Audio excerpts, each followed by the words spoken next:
the occasion of the 100th anniversary of the birth of Mahatma Gandhi,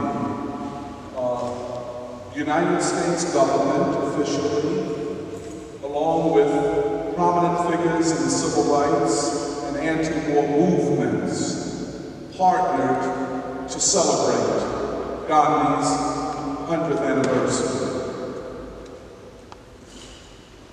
This year, 50 years later, there is relative silence about the life of Gandhi and the anti-colonial struggle in India and its impact upon the Black civil rights movement. And the question is why? What has happened over these 50 years? Well, for one thing, we can say that the crisis of the West has deepened. The civilizational crisis of Europe has intensified, manifested in a search for meaning. And thus, what was so apparent to the world 50 years ago, that the way forward for humanity was and is in the single garment of destiny, that none of the great problems of humanity could be solved without the unity of all of the peoples of the world, and without what W.E.B. Du Bois called the unity of Pan-Africa and Pan-Asia. However, we in the Saturday Free School decided some time ago, as we were celebrating the 150th anniversary of the birth of W.E.B. Du Bois, that in 2019 we would raise the torch light of clarity and of resistance as we commemorate the 150th anniversary of the great freedom fighter, Mahatma Gandhi. And we said, and will say throughout this year, that whoever has a problem with that, we have a problem with them. That we are committed to the truth of the anti-colonial struggle. And so, in April, we had our first event at Mother Bethel African Methodist Episcopal Church, where we celebrated Martin Luther King Jr., and in celebrating King, we also began our celebration of Gandhi. In fact, on that occasion, we said that Martin Luther King Jr. and Mahatma Gandhi were both Mahatmas, that is, great souls, and that if history and humanity is to move forward, it will be the vision of these two great souls. If we are to solve the problem of war, of the climate, of white supremacy, of colonialism and neo-colonialism, it is the vision that came out of these parallel struggles against colonialism in India, taking down the most powerful imperialist power of its day, the British colonial power. That was not a small matter. And the parallel struggle of Afro-America for its rights within the bounds of the most dangerous, as King said it, the most dangerous purveyor of violence in the world. So with that, I welcome you. This will be a great day, believe me. You will see.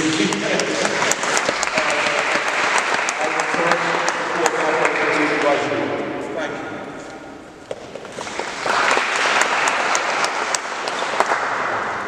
Thank you, Dr. Montero. I would now like to call upon Jacob Harris. He will read out the call for the event today.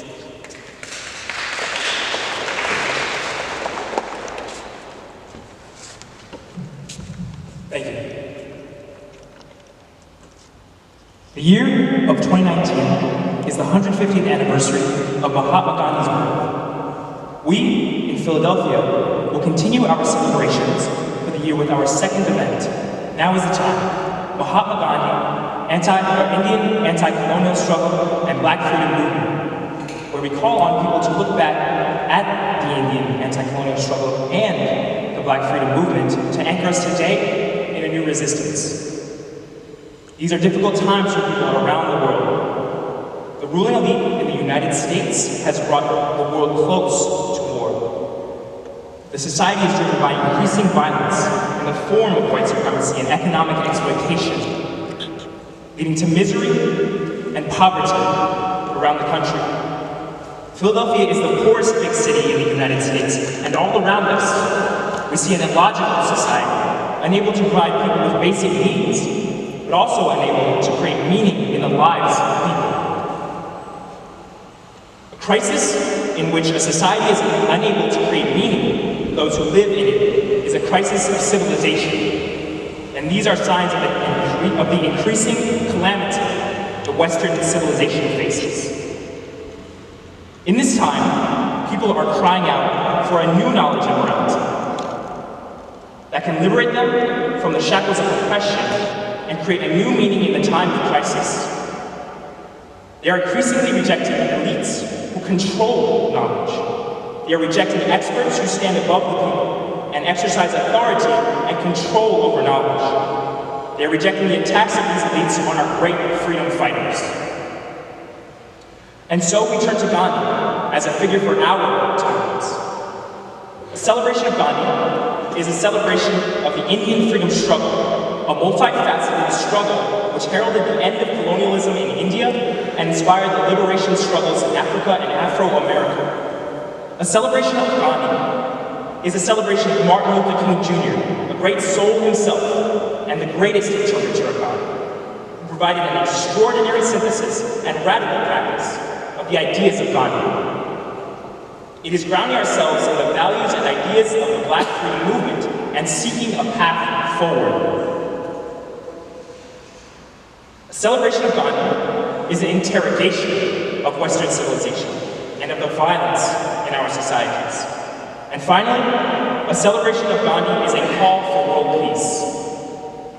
We seek to know the world in order to change it. We will discuss and learn from the ideas of the Indian freedom struggle and the Black freedom movement, but also from some of the world's greatest civilizational traditions, including Hinduism, Buddhism, Black Christianity, Islam, and African spiritual traditions. We will discuss the deep connection between India and Afro-America, the role of the Black church and the Black colleges and universities in forging this connection through figures like Howard and Sube Thurman, Mordecai Johnson, William Stewart Nelson, and others. We will bring to light the ideological and principled unity between these past heroes and the lessons for today. We call upon the people of Philadelphia to join us and continue the struggle for peace and justice. Thank you very much.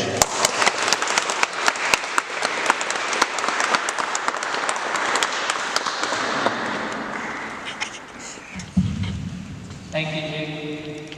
So now we are going to have our first presentation for today. And Mr. Ashokan Vengasari Krishnan is going to speak on Sri Narayan Guru. Sri Narayan Guru is a figure famous in India, came from the south of India, and we'll hear more about him today, about his fight for social reform and religious unity in India. Ashokan Krishnan has written the first full-length biography in English of Sri Narayan Guru, and he will introduce the life and importance of Guru. Today, I also just learned that he is an admirer of W.E. Du Bois, so I welcome him on the stage.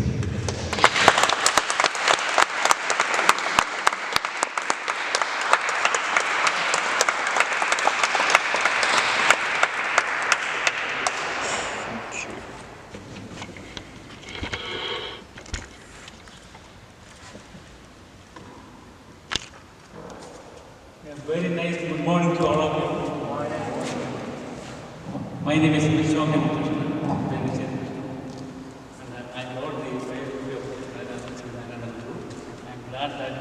humanity. Also, I am glad that we are celebrating actually greatest human being ever lived on earth, Mahatma Gandhi.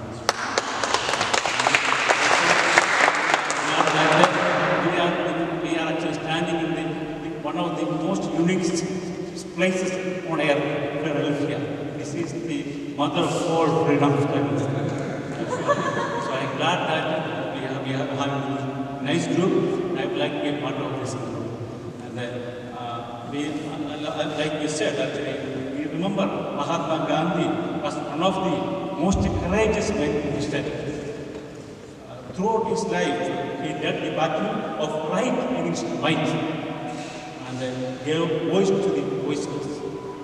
He followed the principles of Satyagraha, a new term he created himself, which is passive resistance, peaceful way of getting freedom or ensuring rights through peaceful means. That was his strategy.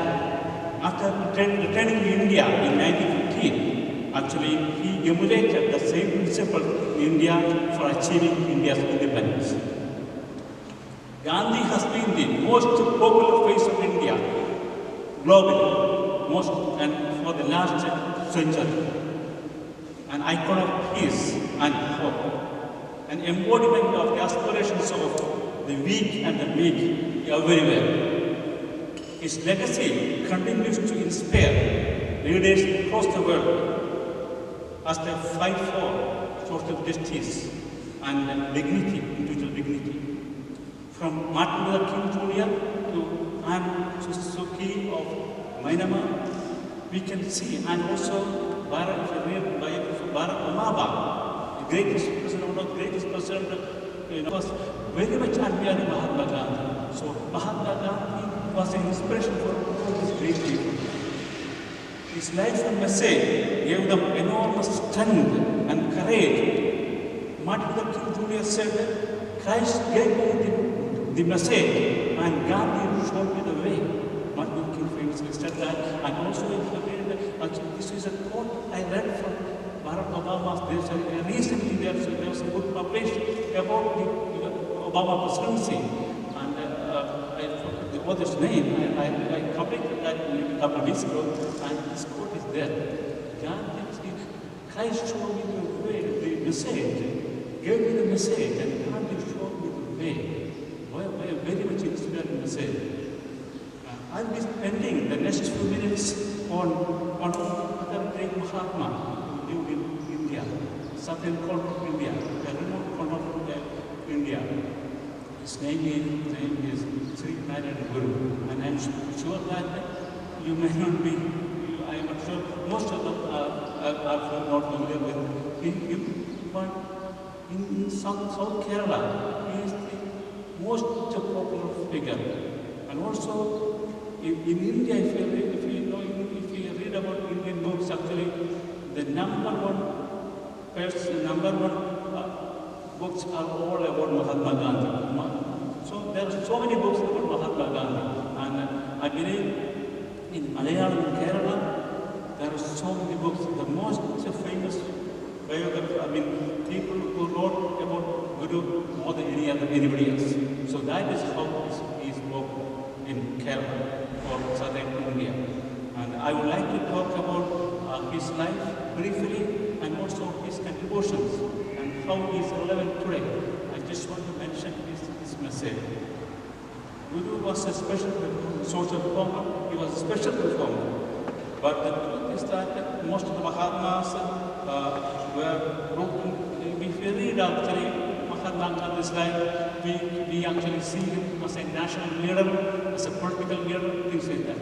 And if you read Mahatma about Guru, most of the people perceive him as a social reformer.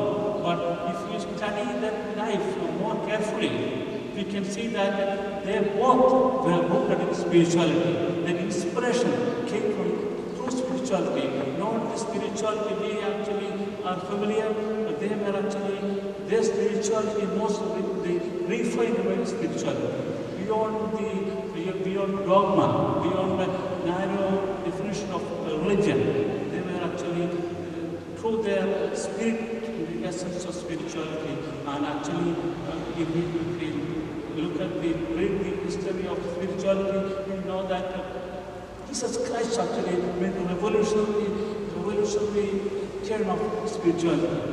Before that, spirituality was tied with the tradition and rituals and all that. And Jesus Christ, we know that true spiritual is compassion. Compassion is the true spirituality. And that aspect of spirituality was actually the message of Gandhi and Philosophy Guru. And so I just want to present him, I just want to perceive him more than a social reformer or more than national political leader. Both were true spiritualists in line with Jesus Christ, how he actually transformed spirituality. Their goal was to emancipate people from the clutches of slavery, and that is how they used their spirituality. They both tried to emancipate people from slavery and injustice and inequalities.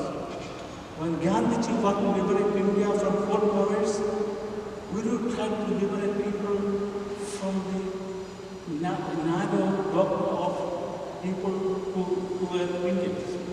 When Gandhi came to meet Guru in 1925, it was a question raised by him. And the question was, how could we ask for freedom from the British when we treat our own people injustice? We suppress our own people. How could we actually ask for freedom? And that was a very legitimate question. And later, years after, the British asked the same question. How come you could ask for freedom us when we treat your people badly? And when we look at Indian history, we see the freedom struggle, colonial struggle, but when we go deeper and deeper, we can perceive the internal inequalities, and it's still there. And Guru's mission was to liberate people from that environment, that kind of culture. So, and when we read history, I wrote a biography, and I have chanted about the conversation between Mahatma Gandhi and Guru. Mahatma Gandhi came to meet Guru in 1925 in Kerala as part of his visit to attend the Vaikam Satyagraha. Vaikam Satyagraha was a movement that took place in India, or southern India, or Kerala, for working rights of the lower caste people. The lower class people were not able to exercise their basic right, walk to public house. If it is near a temple, they were not allowed. And this struggle took place in 1924 to 25, almost 2 years. And Gandhi actually inspired the struggle, and Gandhi actually came to the struggle. As part of that visit, actually, Gandhi came to meet Guru, and there was a great conversation. And in that conversation, actually, they actually touched base on several topics, and one topic was casteism. And we know that Gandhi is a great Mahatma, no question about it. But there are certain aspects of Mahatma. Actually, we know that as a human being, we are completely evolved. We get new ideas from everywhere, and we try to incorporate that ideas to our own self, and we actually develop ourselves, transform ourselves. We should not try to ourselves with dogma. And Gandhi was a true seeker of truth, actually, always. His biography says the same thing. My experience with the truth. So whenever he finds a later truth, he appropriates that. So Gandhi came to meet Guru, and at that time, Gandhi actually believed that, that many of you don't know that India was a system called Varna system. It has been there for last 5,000 years, and in theory it's a great system. But if you look at the intricacies of that is a weird system, our existing system. And in that system, actually, there were actually 4 divisions, and the 4 divisions are actually, those were called Savanas. Then, beneath that, there were a great group of people called untouchables. They were not qualified to be in that 4 groups, so they were beneath that, they were untouchables. They were denied all kinds of human rights, all kinds of human rights. So when Gandhi came to see Guru, he was thinking that the system is a great system because it guarantees stability, peace, and all that, and also avoid unnecessary competition among people. Each group do certain things. So that was kind of a system Gandhi thought that would do, but in reality, it was in the case. And the caste system was incorporated in that system, and then certain people were treated, like I said, non-humans, like the blacks were treated here more than 200 years ago. That was the way. And it is still, I mean, if you read the newspaper, New York Times the other day, it is still happening, it is still there. It is still, part of the national character. Racism is, what I part of the national monument joke. But anyway, Gandhi thought that it's a great system. So he said, his opinion was that we had to purify this system from all kinds of states, and then this will be a great system. So that was Gandhi's position. So we had to clean up the system and keep it as it is. It will guarantee all these kind of good things. And Guru said that this system is inherently wrong. Caste system is inherently wrong. That was Guru's position. And then Mahatma Gandhi actually showed a mango tree. They were actually sitting under a mango tree in Guru's ashram. And Gandhi told that, Gandhi actually mentioned that caste is a natural system. See, you look at the mango tree and you can see so many leaves, different colors, shapes and all that. So it is not all the same. So it is quite natural that caste system is a natural system. Then Guru said, some of the leaves and squeeze it and taste it sap. It's the same sap. It's a little taste. It's the same taste. So everything is artificial. The leaves are different because of the changes in the environment. Some leaves get more sunlight, some there are some shades there. So that is why they develop this kind of there's different attributes.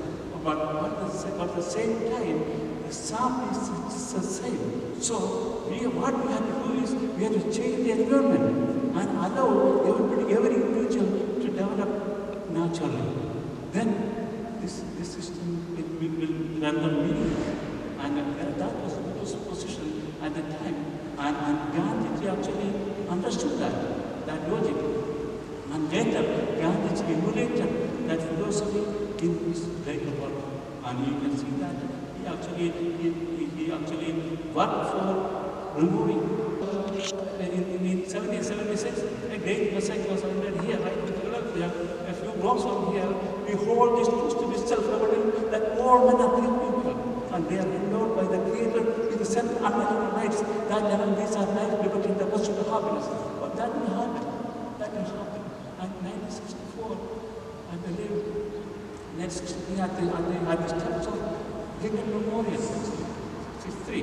And at the steps of Lincoln Memorial, Martin Luther King said that I have a dream. I have a dream that my four little children will live in a nation where they will be dead by the color of the skin, but by the color of the cat. That will happen. Greatest, messages. Whenever actually society going through darkness, these great people come and give their messages. And for a while, society will correct itself, then it will repeat again. And we know that 2,500 years ago, Buddha came at a similar time.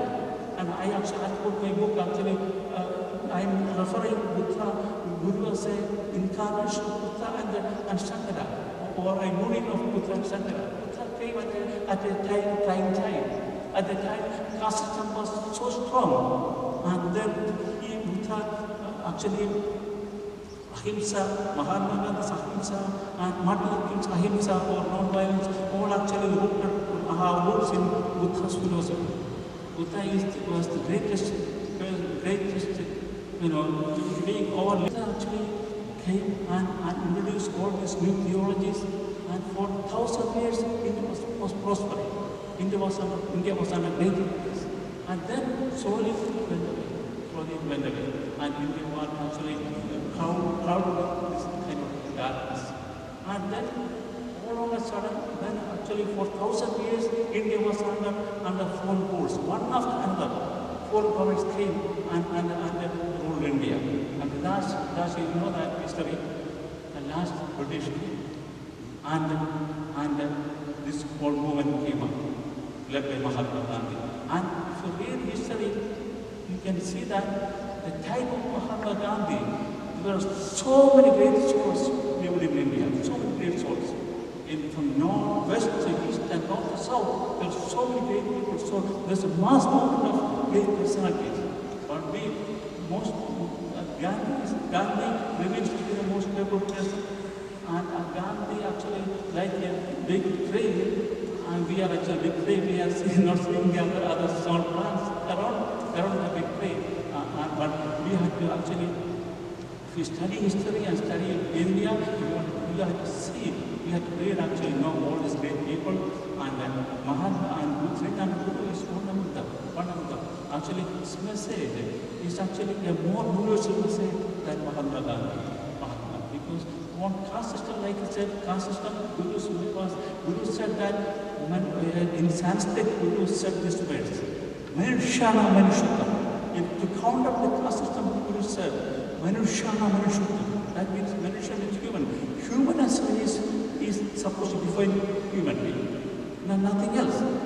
That is beyond color. Religion, like you know that Leo Tolstoy, the great writer, philosopher, he wrote a book called Kingdom of God is within you. That was Tolstoy's message. And Guru actually kind of reflected that same message. Guru said that Matam Yedaya mentioned Matam, religion doesn't matter. A striving for goodness, that is what matters. That's what Guru was saying. Guru was a Hindu, he was actually schooled in Hinduism, but he went beyond that. Like a particular king, and also like even Jesus Christ actually built up his theology called Judaism. But he went beyond that. Judaism was a tribal religion, Christ went beyond that.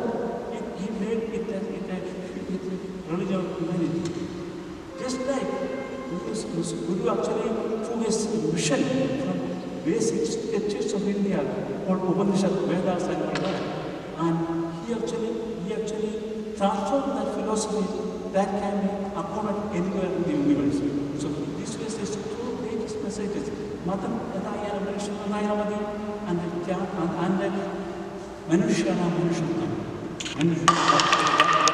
So these were the two great philosophies. I gave an elaborate life sketch of Guru, and I hope that you read it. If you look at it, if you Google it, my name or the book's name, you can see a lot of literature there, and I hope you will do that because I believe this is a time of Chaitanya Guru. Because the religion, beyond religion and beyond all kind of dogmas, we have to see the as a human being, as a human being. That is the kind of message Guru was passing. And I think I do so much like I had prepared a lot, but I want to follow that note because you are I don't see you as a model audience. We are brothers and sisters. So that's the reason actually I actually ignored that note. And let me conclude this speech. And by reciting a few words of a great Mahatma who also lived at the same time. Mahatma, his name is Rabindranath Tagore. He actually won Nobel Prize, the first Indian who won Nobel Prize for literature.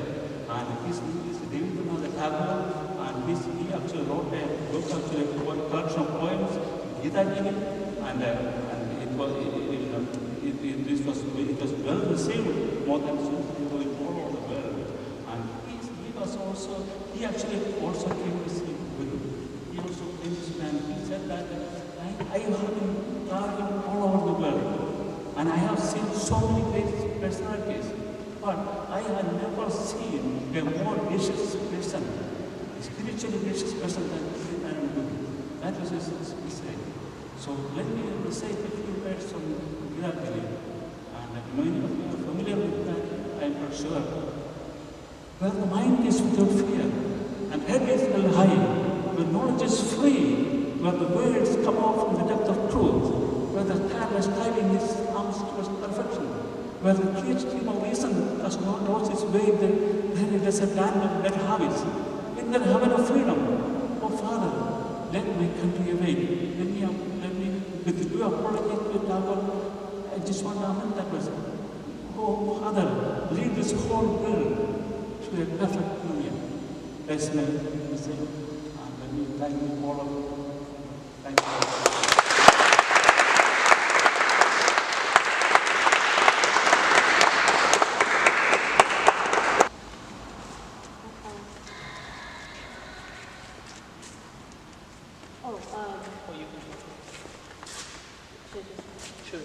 I was just going to, stand up. I just had a question. Mike, so that you hear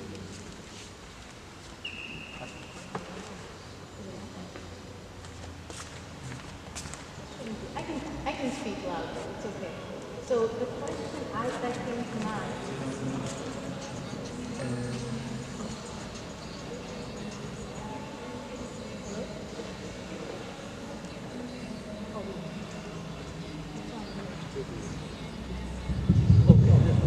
Voice working. Thank you. The question that came to mind was when we were speaking about Gandhi, the conversation between Gandhi and Guru, and how Gandhi had certain ideas about caste when he initially came to Kerala. He came to Kerala several times because he was interested in the Vaishnav Satyagraha and his connection to the whole Indian education. Because one of the things that the British were doing was trying to divide the Indian people along caste lines as well as religious lines, because they didn't want us to be. So one of the things he also said, he said, well, caste kind of makes sense in terms of how labor is divided, but he also said, I only support it if you support inter-caste marriage. Right, and so I wondered whether that was enough in your opinion. Yeah. In a way, because to that actually Guru mentioned that if I am doing a specific work and I am expert in that work, and I pass that on to my son, and he pass on to his son, it will go by, repeat again and again, and we will become a specialist in that way. But that it maybe sounds good, but you are actually limiting the individuality of that person. How do you know that your son like that child? We have to give that freedom to everyone. That was Guru's response. That actually sounds more like the American principle of individuality. Individual liberty is the key. That is the reason actually Guru's thinking actually went beyond Mahatma. So that is the kind of response that logic. In one sense, it's good. Even here, actually, if you study, management, you see that what are the benefits of that specialty and all that. But we have to actually went beyond all that. All kinds of traditional science, we do went beyond that. We do must more of individuality, individual freedom. We should not live it. I am a priest. Or you are a labor, and each we can say for theory every job is in reality. We can see different classes here, but if you look at it, I have been working in an accounting profession for the last many years, and I feel paid actually after 5 o'clock because of people who come to clean our bathroom one place. We cannot really say that every job has its own dignity. We have to because everybody is supposed to get the freedom. Everybody is supposed to get the right. And some people are forced to do that because of the circumstances. And that was a kind of a response to that question. We have to go more beyond theory. How people live their lives. still America is the most independent country, most prosperous country, and here we can see, go through the streets of Philadelphia, you can see how people live. I feel pain, the richest nation on earth, how even in the city, how that is going on. Every day, every evening, I feel that in the streets of Philadelphia. So we can say with no possibility, we can say it for theory, but in reality, no. Any other questions or comments? One question. You said that Gandhi traveled from India, from I guess northern India or mid-India to southern India or Kerala because of the untouchable problem. Was there not any untouchables throughout India? Why did he have to go to the south of India to see that problem? Okay. Actually, Gandhi returned to India in 1915 from South Africa, and he came to Mumbai at that time, and he was received with enthusiasm by all national leaders, and Mahatma, Gokhale, and all the great people of Govinda, great leaders of India was there to receive Gandhi, and because of what Gandhi did in South Africa, they had so much hope. How successful Gandhi was. So he was actually invited to India to take the mantle of freedom struggle. So that the mantle was given to Gandhi right away. And then Gandhiji wanted to see, experience India, how Indians live, how Indians think, how Indians behave. Because India was under 4,000 years. No other country escaped from actually that kind of suppression. If you look at anywhere in the world, then people lost their individuality, people lost their culture, people lost their language, people lost their name. Even in South America, and they call them, that is called as a Spanish. If you look at Africa and many countries, they lost their individuality, most of them. They are still keeping it, but India was the only country who still actually carried that cultural civilization. And India, Gandhi wanted to see how India as a nations suffered all this, and how they survived. So he wants to experience that. And as part of this, that he went all over India. And part of that, he came to Kerala. That was not the first time. I believe in 1920 he came for the first time. And then this was the second visit. And the second visit actually in connection with Vaikam Satyagraha.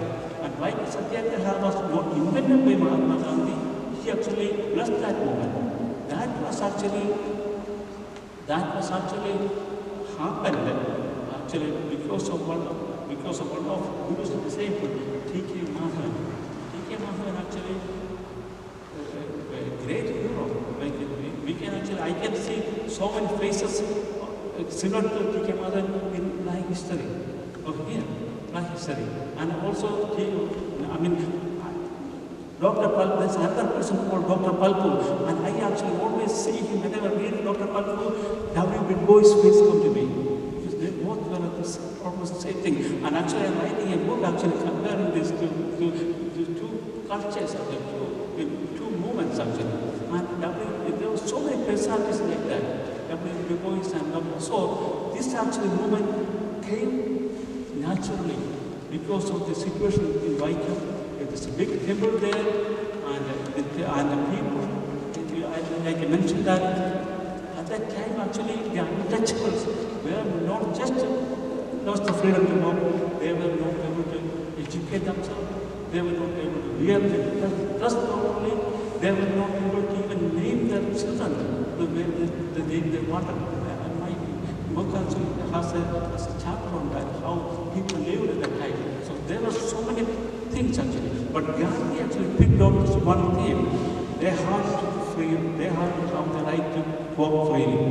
And Gandhiji and D.K. Madhavan joined International Congress, and actually he attended a gathering of the International Congress happened in Andhra Pradesh, Colonial, and then a resolution was passed supporting this movement.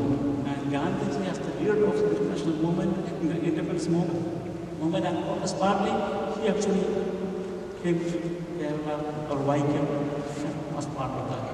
So that was the background. And he actually stayed there, and he actually spoke to them, and the method actually taken from Gandhiji, because Gandhiji did not want any violence as part of the struggle. He wanted that to happen peacefully, and also a moral uplifting of the upper class.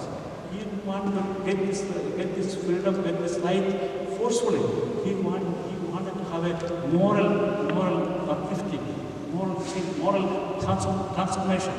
That was his whole theology of satyagraha. He was not fighting against, forcefully against, through violent means. He was in a moral transition. That is what satyagraha means.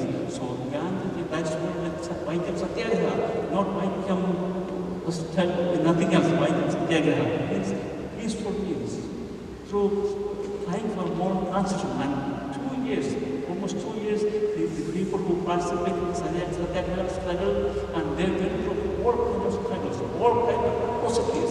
People were beaten, and you read the freedom of the struggles of the blacks here, or Negroes, in older times, but now the time is changed. But the Negro struggle, you can see so much comparison of how they endured all the struggles. And then they do peacefully. All the beatings, everything peacefully, everything without attacking, without responding to that. And that is the philosophy or principle satyagraha is emanating from Gandhi. And that was Gandhi's role in it, but it was initiated and blessed by Sri Narayana Guru. And he also followed the same principle. He also, if you look at that, if you read the history of Kerala was the best place. And one of the greatest other Mahatma who lived at the same time, Swami Vivekananda came to Kerala in 1892, and he traveled all over Kerala at that time, and he said, this is a lunatic asylum, this is a mad house, people treating people like this is a mad house. And he was so much in pain. And he went in Kanyakumari, and he swam a few miles, and there was a rock there, and he sat there in meditation and cried, and tears were rolling all over his face. And that's how painful it was. And Guru, what Guru did, Guru would have organized people and fight against them. No, Guru actually said, there's more conscience, that's what we needed. More of Guru's whole life will empower people peacefully. That is his message. So this is a very, very, very, very tense situation, and he actually navigated very carefully in the situation, and peacefully he achieved all this transformation in 4 decades. No, in no other world that kind of transformation happen. Social transformation happen peacefully. Look at the French Revolution, Russian Revolution, they are everywhere. How social transformation took place. This happened peacefully, without hurting anybody, without causing bloodshed, and peacefully. And Guru's philosophy was that people are treating people badly not because they are internally bad, because of ignorance. Ignorance is the cause. So we have to know people, like Jesus Christ said, we have to know people and try to transform them. We have to actually clear their mind. That was Guru's message. Guru's old philosophy, he wrote 60 poems. The old philosophy, this is like the all of Guru's poems is the message. And this is the message not even by Guru, this is the message of ancient India called Advaita. Advaita means only one being. We have only one essence in the whole universe, only one essence. That in tradition we call it Brahma. Brahma is the real truth in everything. We perceive it differently, but Brahma is the truth. Only one, what we call the God or anything, everything is a manifestation of Brahma. That was the original message. And at the same time, people were treating Gandhi each at the same time, we believe in this great philosophy, people are treating each other differently. People very badly. And if the is truth, we have to emulate that in our personal life. That is, we have to transform that theology into practical steps. That is if we believe that this all Brahma, or Jivatma, Paramatma, or my individual self and great God is all the same, then we have to treat our people the same. Okay. I think actually that is a great point to come to the panel which we'll have right after this. And since we're running a little bit out of time, I wanted to... Sorry, I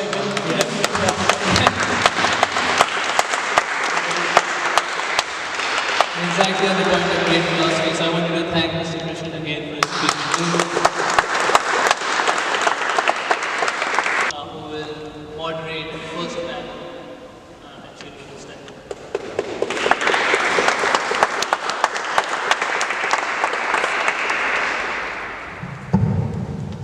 Our first panel is on Hinduism, Black Christianity, and Islam, the intellectual and spiritual life worlds of Mahatma Gandhi, Martin Luther King Jr., Howard Thurman, and the Most Honorable Elijah Muhammad.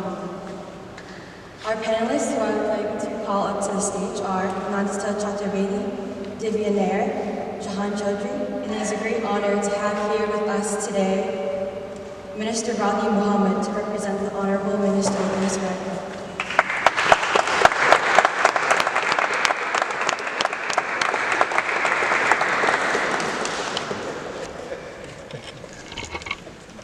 And before we begin, a little bit about our panelists. Nandita Chaturvedi is a graduate student at the University of Pennsylvania in physics. Divya Nair is a graduate student at the University of Pennsylvania in English and teaches at Lincoln University. Jahan Chaudhry will be joining graduate school for history at Carnegie Mellon University. And Minister Radhi Muhammad is Minister of Mosque 12 of the Nation of Islam and President of the Philadelphia branch of the NAACP. We'll start with Nandita.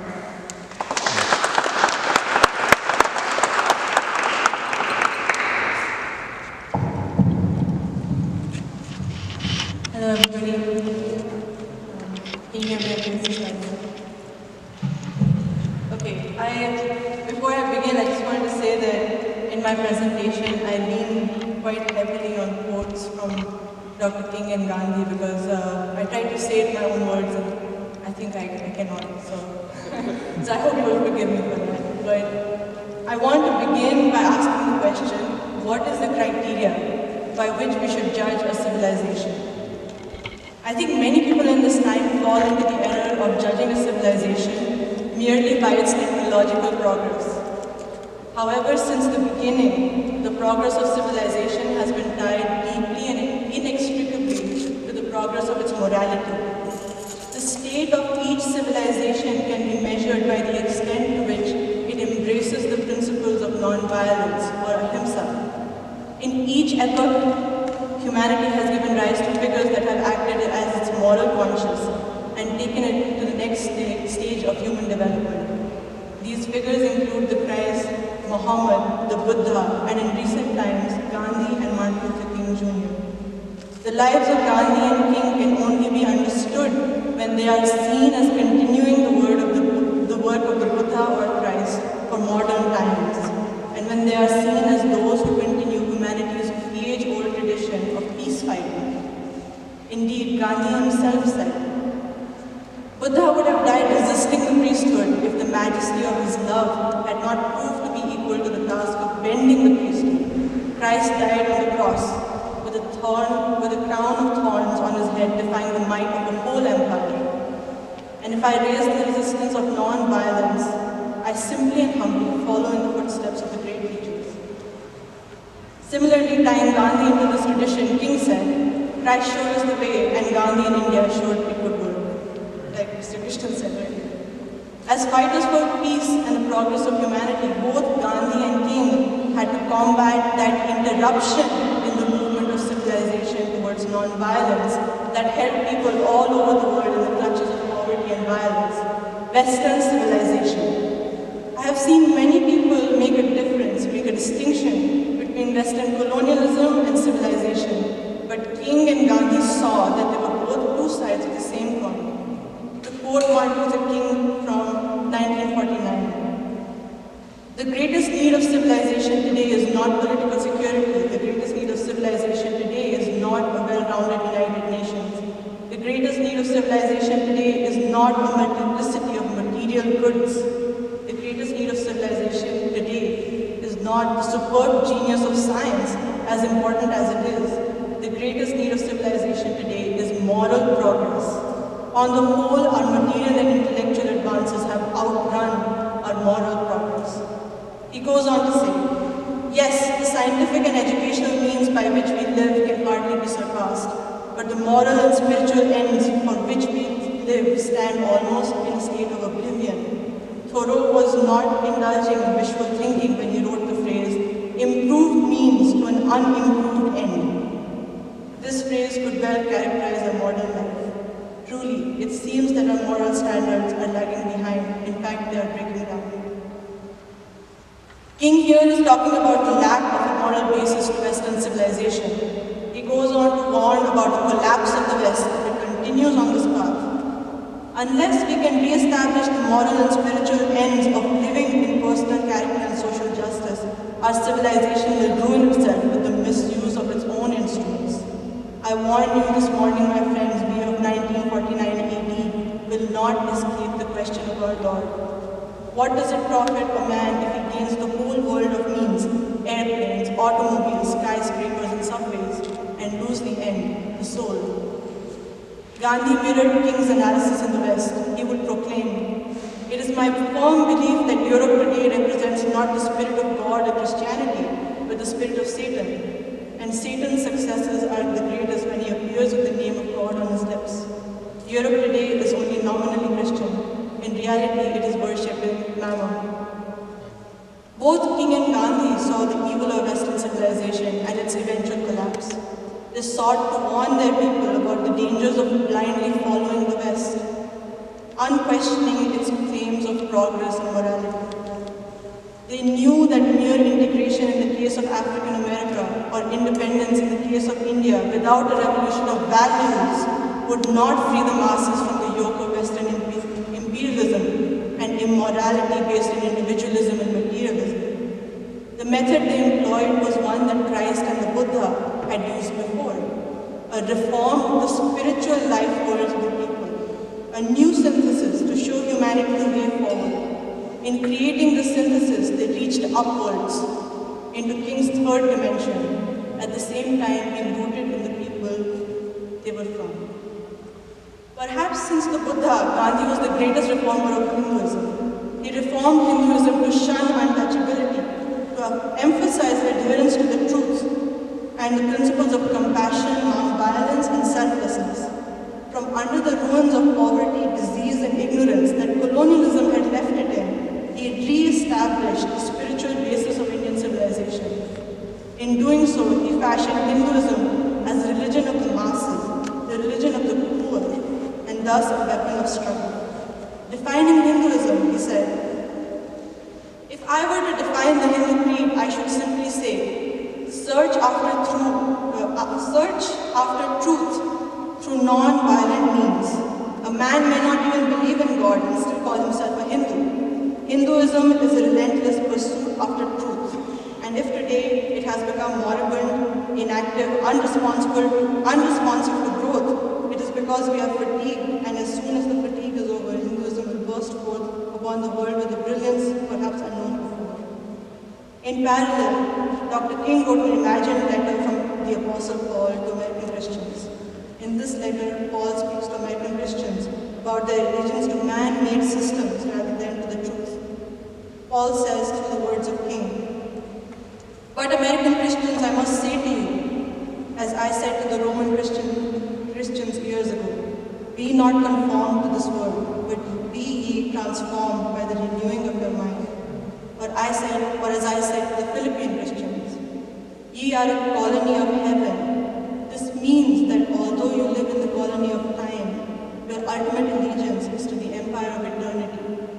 have a dual citizenry. You live both in time and eternity, both in heaven and earth. Therefore, your ultimate allegiance is not to the government, not to the state, not to the nation, not to any man-made institution. The Christian owes his ultimate allegiance to God. And if any earthly institution conflicts with God's will, it is your Christian duty to take a stand against it. You must never allow the transitory, evanescent demands of man-made institutions to take precedence over the eternal demands of the Almighty God. He criticizes the church, which has moved away from being an organization of the poor to one that justifies unjust systems. He says, quote, "You have a white church and you have a Negro church. You have allowed segregation to creep into the doors of the church. How can such a division exist in the true body of Christ? You must face the tragic fact that when you stand at 11 on Sunday morning to sing All Hail the Power of Jesus' Name and Dear Lord and Father of all mankind, you stand in the most segregated hour of Christian America. They tell me that there is more integration in the entertaining world than our secular agencies, and our secular agencies than there is in the Christian church." Martin Luther King Jr. was rooted in the black church, which, as W.E.B. Du Bois noted, predated the black family on American soil. The black church, Du Bois had said, was everything African. Dr. King saw the great historical role and potential of the church and sought to bring it to a higher state of truth through the methods of non-violence and satyagraha. He renewed the black church and acted as the moral conscience of Christianity at large when he studied the method of Gandhi and applied it in the context of Black America. In a way, this renewal was a new synthesis of African American and Indian spiritual resources, a new and higher expression of man's search for meaning and truth. What Dr. King put into practice with the civil rights movement found expression in the realm of music and arts. The synthesis is exemplified in the music of Alice and John Coltrane, who sought to find God by looking to the East. You can hear it when jazz maestro John Handy and the great Indian musician Ali Akbar Khan play their piece entitled Karuna Supreme, where Karuna means compassion. Indeed, you can hear it in the singing of Indian school children who sing the great civil rights anthem, We Shall Overcome, daily in their school assemblies. Once we begin to examine this history of exchange between India and Afro-America, a constellation of beautiful peace fighters emerges. Mordecai Johnson, Bayard Rustin, James Lawson, Mary Bethune, Howard Nsubeli Thurman, Kamla Devi Chattopadhyay, Lala Lajpat Rai, Bhupen Hazarika, and many others. In this time of moral, spiritual, and economic crisis of the West, we need to look again at these humanity-old movements for peace. In the midst of complete nihilism and pessimism, in this time we need again to look for a new synthesis that can revive our people, strengthen them spiritually for the struggle that lies ahead. I will end now with a quote from Gandhi. He says, "Truth is the first thing to be sought for, and beauty and goodness will then be added unto you." Jesus was, to my mind, the supreme artist because he saw and expressed truth. And so was Muhammad, the Quran being the most perfect composition in all Arabic literature. At any rate, that is what scholars say. It is because both of them strove first for truth and that grace of expression naturally came, and yet neither Jesus nor Muhammad wrote on art. That is the truth and beauty I crave for, live for, and would die for. Thank you for your attention.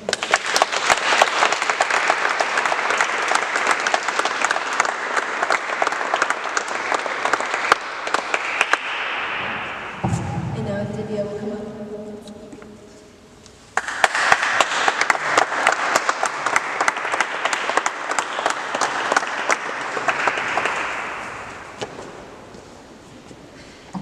Good morning.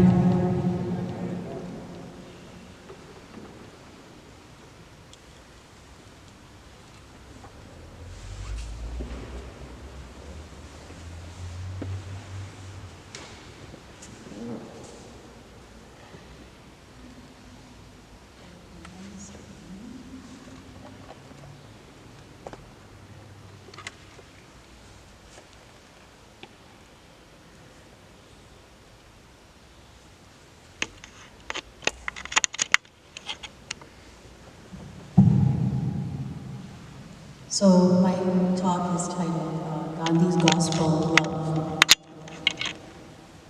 Amongst Indians and African Americans, particularly amongst the older generations who possess lived experience of movements for peace and freedom in the 20th century, the memory of Martin Luther King Jr.'s 1959 visit to India, the land of Gandhi, persists. However, it nevertheless also remains true that a great deal is being done to sever India's ancient and modern ties to Africa and African America in order to assimilate Indians, particularly in the West, though even in India, to the ideals of white civilization. Even at this late date, we see new iterations of the white man's burden in virtually every sphere of world society. As a result, I don't think Indians in the West or in India are fully cognizant of the deep ties linking India and African America politically, spiritually, as well as culturally today because of this suppression. If we think about it, the Indian anti-colonial struggle would not have been possible without the recognition of Black Americans who were among the first believers of Gandhi's gospel of love. Likewise, Gandhiji's ideas were foundational to the Black freedom struggle right here in the United States. Mahatma Gandhi touched the lives of Black intellectuals and leaders such as W.B. Du Bois, Hubert Harrison, A. Philip Randolph, George Washington Carver, William Nelson, who I mentioned, as well as James Lawson, and of course the great Howard Thurman, in the 4 decades between 1920 and 1960. These thinkers and leaders were building the necessary links between the Black struggle and the struggle of oppressed peoples throughout the world at the turn of the century, doing the heroic work of sowing the seeds of the civil rights movement, to which the method of civil disobedience, or nonviolence, ahimsa, was central. They saw the connection between their own oppression here in the United States and that of the Indians, seeing parallels between racial caste and colonial oppression there. Several of Gandhi's English and Indian followers, like Miriam Slade, Mirabai, and Sarojini Naidu, met with African Americans in the United States, while 6 Black leaders, including Howard Thurman and Sue Bailey Thurman, visited India and Gandhi from 1935 to 1937. A. Philip Randolph, the Black labor leader who fought job segregation during World War II, began to cite similarities between his methods and those of Gandhi, while in the Congress of Racial Equality and other groups also adopted Gandhian techniques. However, Gandhism did not gain mass appeal until Dr. King, who heard a sermon on Gandhi in 1950 and saw in it the gospel of Jesus Christ. Out of their visits, lectures, studies, hymns, and conversations came a new synthesis, a new epistemology or way of looking at the world, of knowing it. In the 7th book of Plato's Republic, we find the allegory of the cave. An allegory is a story, a double meaning, a second moral, political valence, underlying a larger story.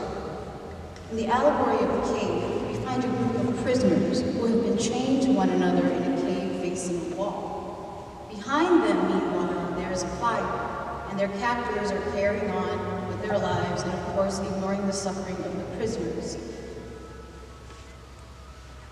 So the prisoners can only see the shadows projected onto the wall by the firelight. At one point, one of the prisoners sees the truth. He escapes to sunlight. When he comes back to save the rest of his comrades, he is deemed a madman. Plato's allegory is a good example of the ways in which ideas can hold us captive, particularly false ideations that inhibit human freedom. The work we are undertaking during the year of Gandhi seeks to dispel the shadow puppets of Western civilization, which keeps us trapped in the aims and ideals of white supremacy and imperialism. Gandhi, like King and Thurman and other leaders of the anti-imperialist movement, recognized that independence and liberation would only come with the full and unabashed rejection of Western values and paradigms on the part of the oppressed, the disinherited, as Thurman referred to them. Education, of course, was at the center of Gandhi's program for peace, prosperity, and truth, most importantly. So the Saturday Free Schools initiative during the next few months is also significant because it aims to continue the work undertaken by the fathers and mothers of our freedom struggle.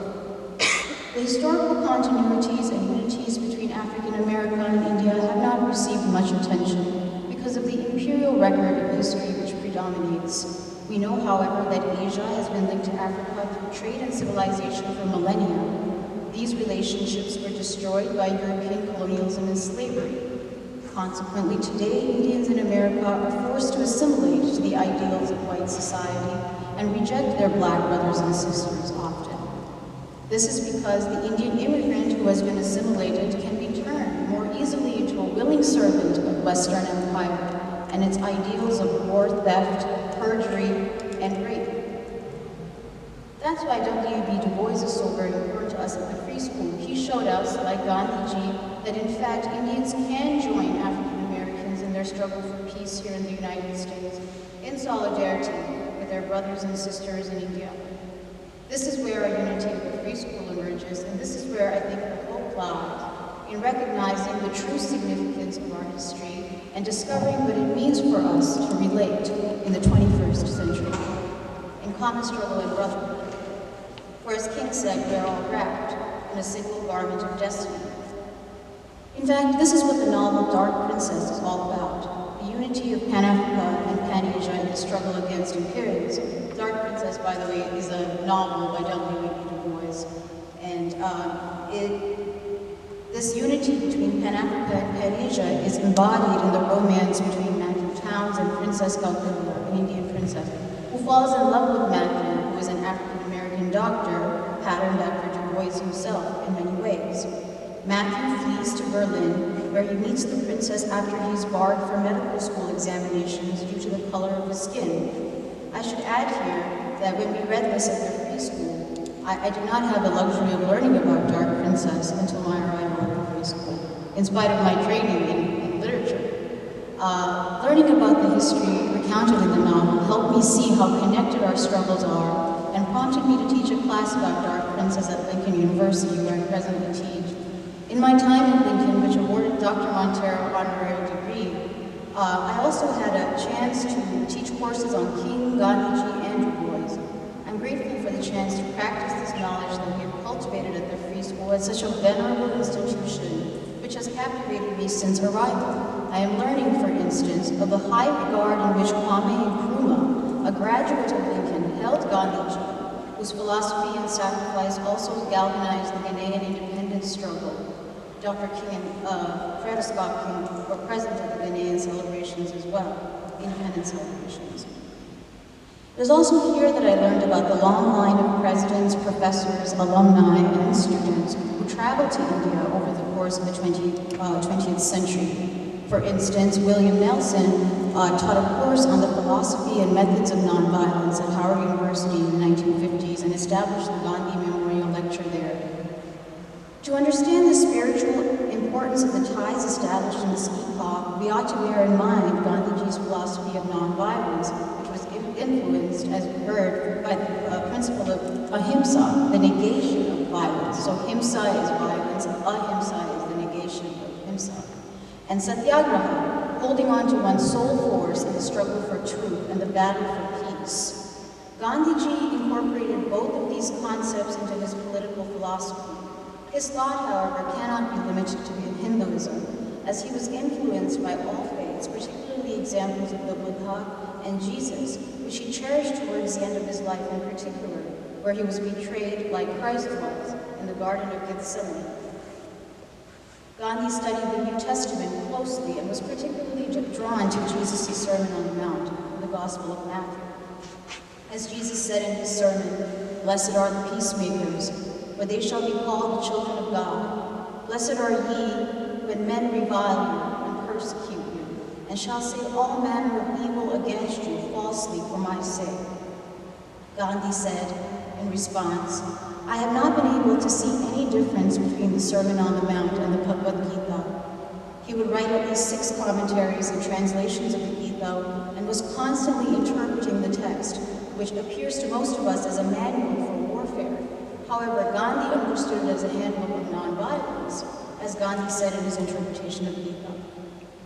If Arjuna had forgotten the difference between kinsmen and others, and had been so filled with the spirit of nonviolence so as to bring about a change of heart in Duryodhana, he would have been another Sri Krishna. However, he believed Duryodhana to be wicked.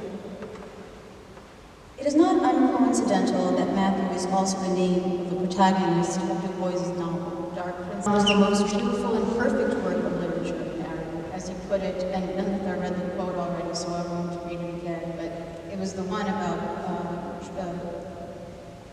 both Jesus and Muhammad never wrote about art, but they were in fact as perfect artists.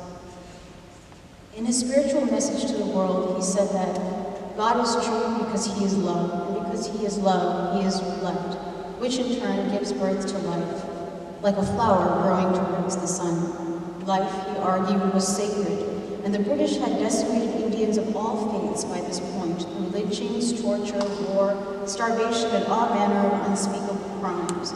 In the face of such widespread violence, Gandhiji could only conclude from his study of the law and the world's religions that nonviolence was the only moral way forward in the face of bloodshed and savagery. In the face of rioting and needless bloodshed on the eve of independence, Gandhi insisted that India was the home of all of the world's religions. On the whole, Western Christianity has been cruel to the spiritual life of the darker races, making a mockery of our faiths, and so that Hindus, Muslims, and Indian Christians, and Jews, and every faith that exists in India during independence naturally distrusted the white Christian missionary.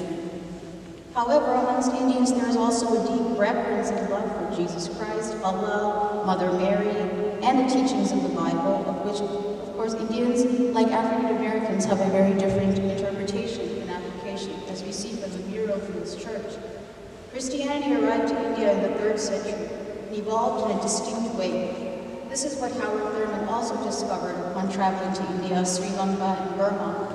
Thurman, a theologian, minister, professor, and dean of divinity at Howard University, said that there was a great interest among Indians to understand African American Christianity in particular, and its political significance in the struggle against lynching and segregation in the United States.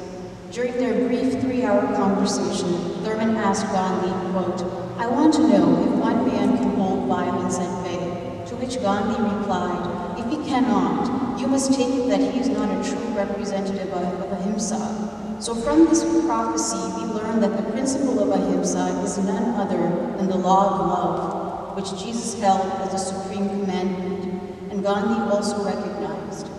And I think this is why King said, quote, "And it is one of the strange ironies of the modern world that the greatest Christian of the 20th century was not a member of the Christian church, that this man took the message of Jesus Christ and was able to do even greater works than Jesus did in his lifetime." So in conclusion, the last time Gandhi's birth year was celebrated in the United States, many distinguished guests, including Coretta Scott King, Marian Anderson, A. Philip Randolph, William Nelson, and many others, got together to create a session for a free and independent India, and also to diminish Dr. King's legacy. Our Mahatma has recently been charged as a racist. He has been vilified by cultural nationalists who assassinated him, if we remember, and his statue was recently toppled in Ghana.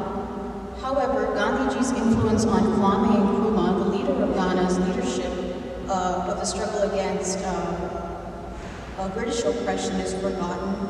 His leadership of the struggle against the identity past in South Africa dismissed, his eclectic and radical interpretation of Hinduism suppressed, and his message to Howard Thurman and Sugaili Thurman in 1936 buried that, quote, "It may be through the Negroes that the unadulterated message of nonviolence will be delivered to the world." So to end, why is a man who was revered by the likes of Martin Luther King Jr., Kwame Nkrumah, Nelson Mandela, Howard Thurman, all of whom took inspiration from his leadership of the Indian Revolution, so reviled by mainstream society today?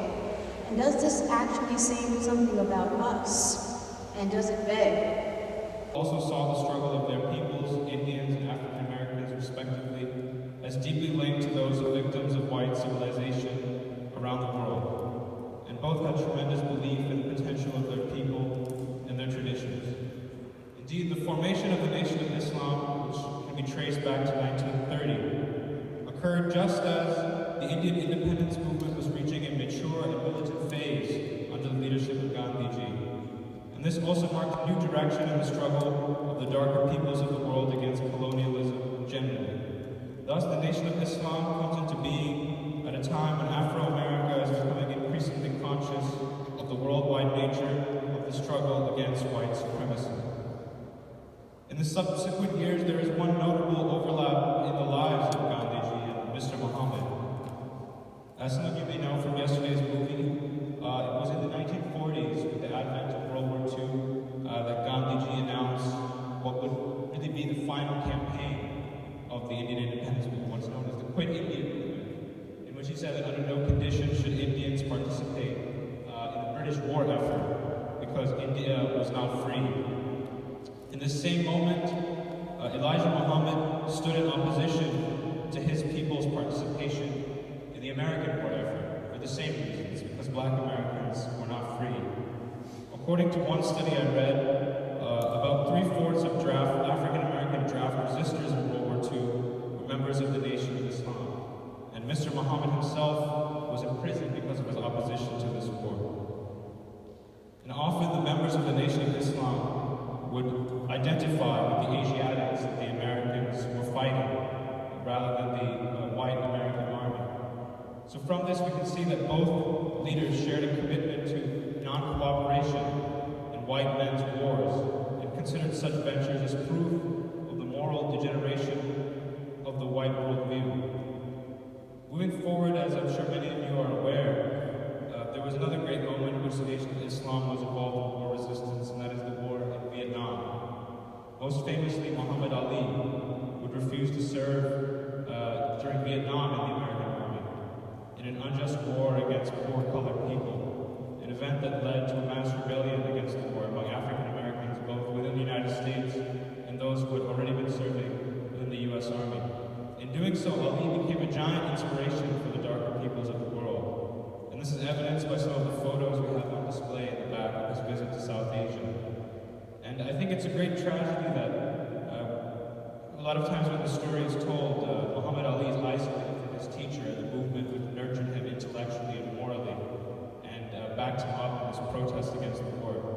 I think it's because white America and its intellectuals are deeply uncomfortable with the spiritual concepts of the Nation of Islam.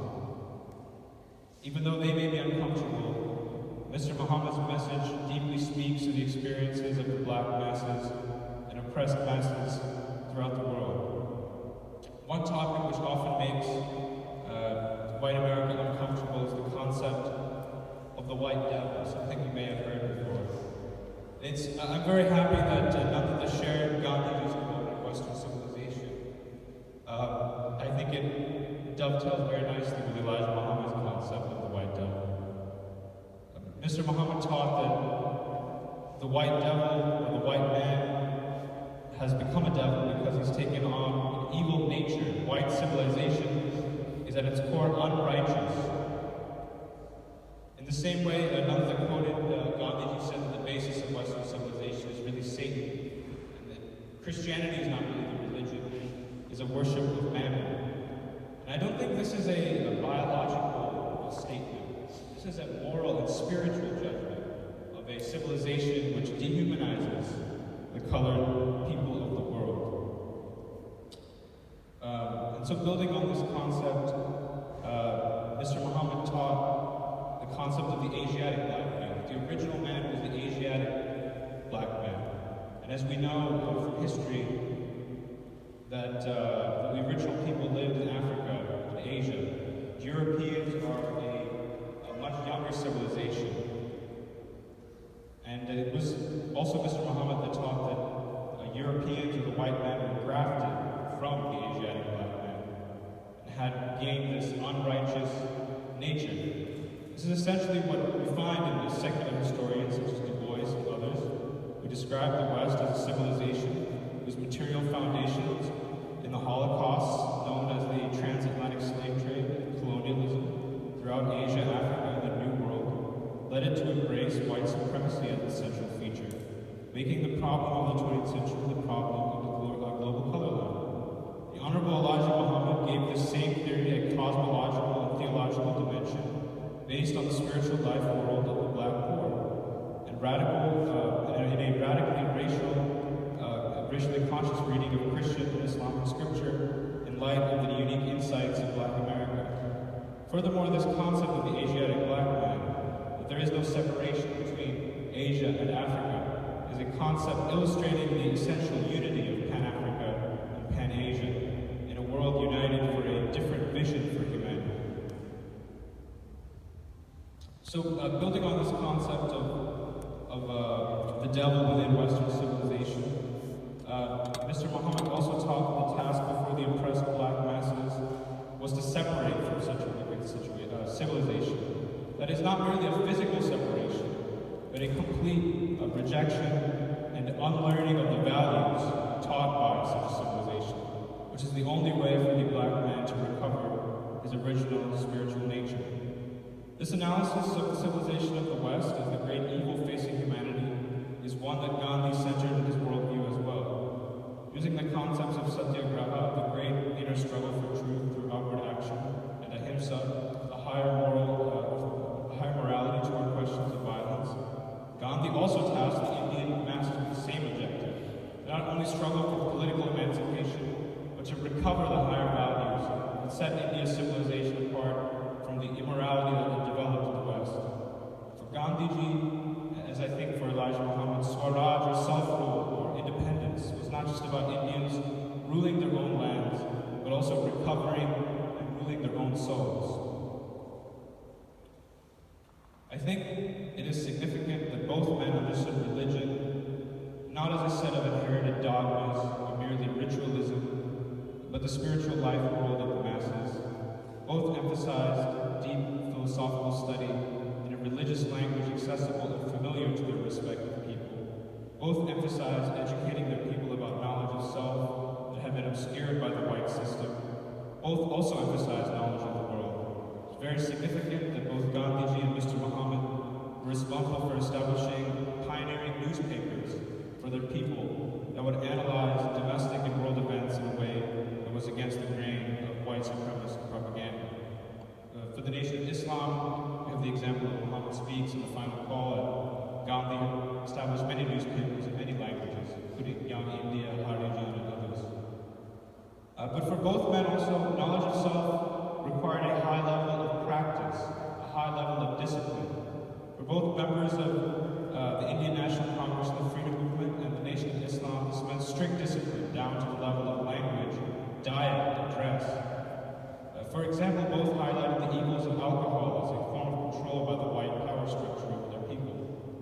Images that you may see of female Congress workers during the Indian independence movement dressed in white, picketing liquor stores promoted by British imperialists, can remind you of similar scenes of female members of the Nation of Islam. And just as Gandhi pointed to the centrality of Indians reconnecting to the spinning wheel, establishing village industries and other forms of economic self-sufficiency, Elijah Muhammad's Do for Self philosophy emphasized the centrality of economic self-determination for black folk and the wilderness of North America. So as we can see, there was overlaps in all these areas. Understanding of this question of civilization, understanding of the importance of the inner spiritual struggle as much as the external political struggle, the importance of economic self-sufficiency, as well as spiritual self-sufficiency. So from all this we can see that Elijah Muhammad preached the overcoming of a brutal civilization. He reinterpreted the Bible and the Quran from the viewpoint of black America and its struggles for liberation. He saw that black people were the Asiatic black men, connected to black and Asian people all around the world. He built an organization that emphasized the individual spiritual uplift of black people through discipline and inculcating a sense of love for themselves and the darker races of the world. He also engaged in a process of deep synthesizing of the Islamic faith to the oppression of the black masses. He has an undeniable role as a great reformer of Islam, and I think it's undeniable that the Muslim world has much to learn from him. In today's time of political, philosophical, and spiritual crisis that accompanies the breakdown of the West we see before us, Mr. Muhammad, like Gandhiji, like Dr. King, like Sri Narayana Guru, like Howard Thurman and others,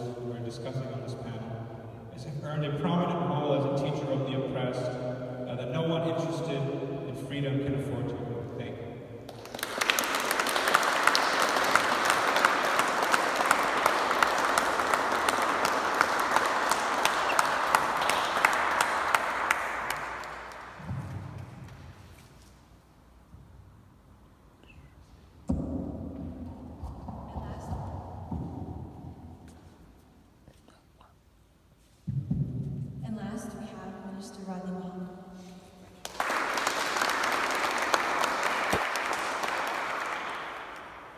I bear witness first that there's but one God. We thank Almighty God, who is the revealer of all truth and the center of all prophets of his truth, with whom we make no distinction, lest we make a distinction in truth. We thank him for Jesus and the revelation of the gospel. And we thank him for Muhammad and the revelation of the Quran. And as a student of the most honorable Elijah Muhammad's life-giving message, I'm most thankful to Almighty God for his own intervention in our affairs in the person of Master Farad Muhammad, to whom praise is due forever. We thank him for his servant, who's unfailing in his commission, the most honorable Elijah Muhammad. And I stand before you, never meeting either of the two mentioned.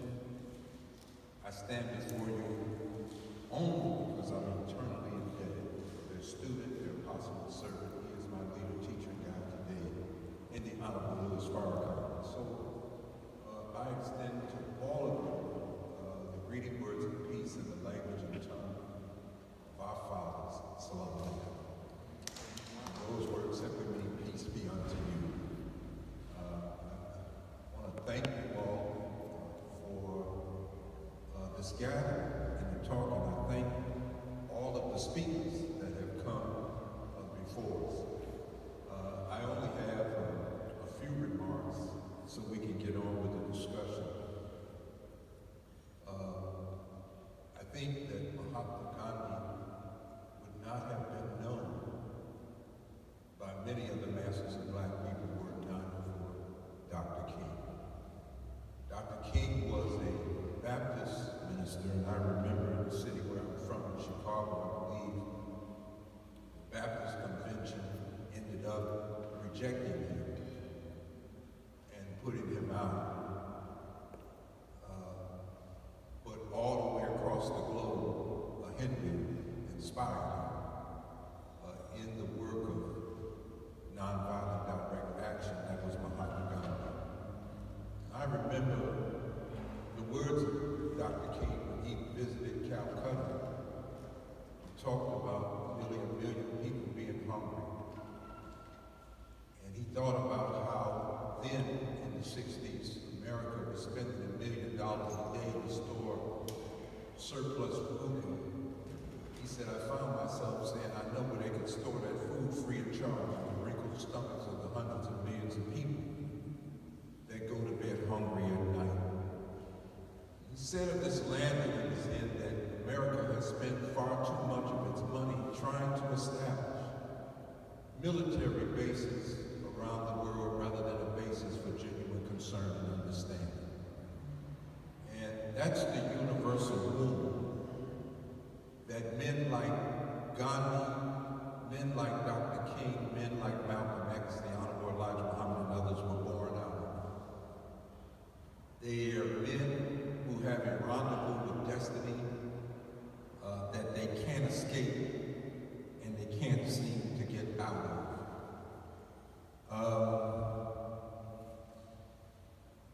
Both Mahatma Gandhi and the Honorable Elijah Muhammad had to fight an oppressor, but at the same time that they were fighting an oppressor, each had to work to unite their people.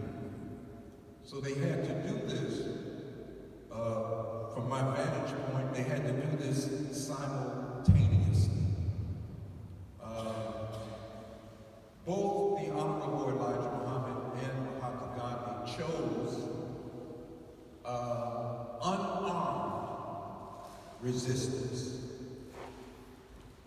And they used the moral power of their argument as a weapon. The caste system was legal. Slavery was legal. Jim Crow laws and the black codes were legal, but they were morally wrong. caste system was morally wrong. And so men like Mahatma Gandhi and the Honorable Elijah Muhammad fought against legalized injustices from a higher principle of moral justice. Each reached out of the cosmic reality that justice is a principle written right into the creative order of things, even as the Bible would say, as thou hast done, so shall it be done unto thee. And older wise people would always say, what goes around comes around. And I don't care what you legislate on this planet, what people they are, what government it is, we can't get out of the long arm of justice of the Lord. And so I saw them both as deeply spiritually based men, and they refused, Mahatma Gandhi and the Honorable Elijah Muhammad, to take their movement away from their spiritual base. The Honorable Elijah Muhammad felt that if he took the Nation of Islam from its spiritual base and submerged it into the civil rights movement, his view, as expressed by his chief spokesman then, Malcolm X, that civil rights only existed because white America would not admit to black America that we were not citizens. Because if you were a citizen, you wouldn't have to fight for a separate set of rights. You would already enjoy the rights of every citizen of these United States of America. The Honorable Elijah Muhammad did not see Islam as an organized religion. So he would not follow Arabs or Pakistanis or anybody when it came to Islam. He said Islam is the very nature of the original man. And that Islam is the culture of the perfect man or the perfected man, even as the Quran says. So set thy face for religion being upright, the nature in which Allah has created men. And in another place in the Quran, Allah says, and this day I have chosen for you your religion, and I have given you Islam as a religion. When something is used as something, that's the comparative term. That you don't know yourself, so you can't function in the nature that God has created you. So I've given you a religion that will return you to the very nature that you were created out of. And so the Honorable Elijah Muhammad didn't teach something that was different from what the Quran teaches. He perfected what the Quran teaches. And so each one had to fight they waged a moral argument against a legal system. The Honorable Elijah Muhammad did not introduce the Holy Quran. And what you should know about the Holy Quran, if you were black, you didn't have one. If you were black in America in the 30s, I don't care where you come from, what kind of Islam you bring right now. Black folks in America started in the church. They didn't start in the mosque. Black folks in America in the 30s didn't start with a Quran, they started with a Bible. And they didn't start with the name Muhammad on their lips, they started with the name Jesus on their lips.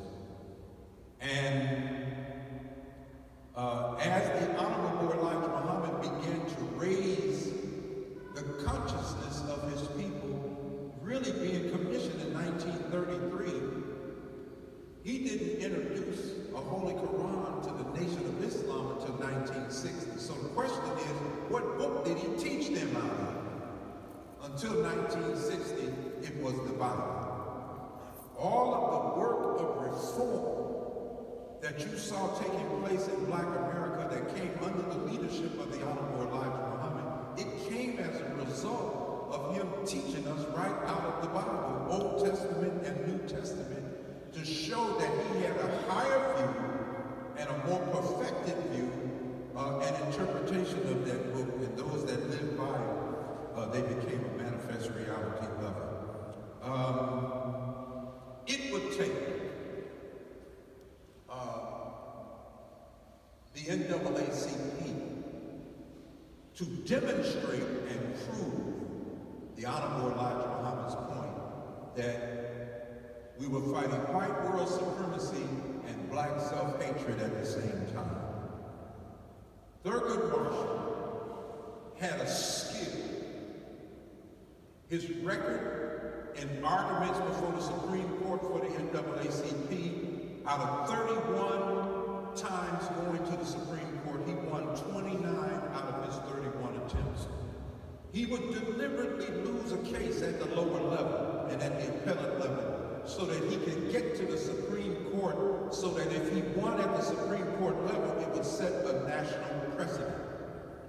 It took 20 years, but in 1954, after losing at the local level, after losing at the appellate level, and getting to the level of the Supreme Court to argue a case of desegregation, Brown versus Board of Education, he would never have convinced those 9 justices that segregation was morally wrong, because segregation was legal.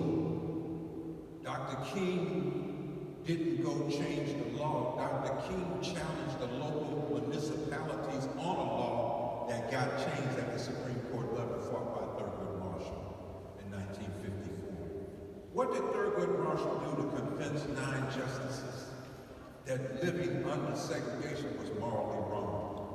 He remembered Dr. Kenneth Clark and Mamie Clark, 2 black psychologists, who in 1942 had done an experiment, revisited again in 1950. Thurgood Marshall showed some white dolls and black dolls, and black children were brought in to see which doll they would choose.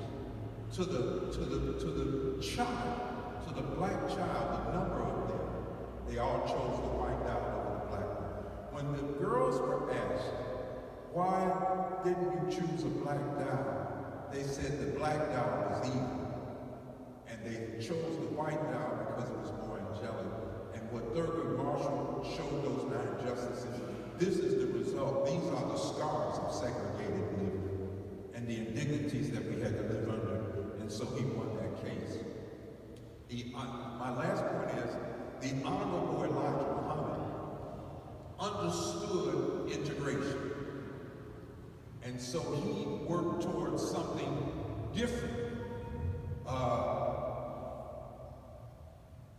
We didn't understand integration because unlike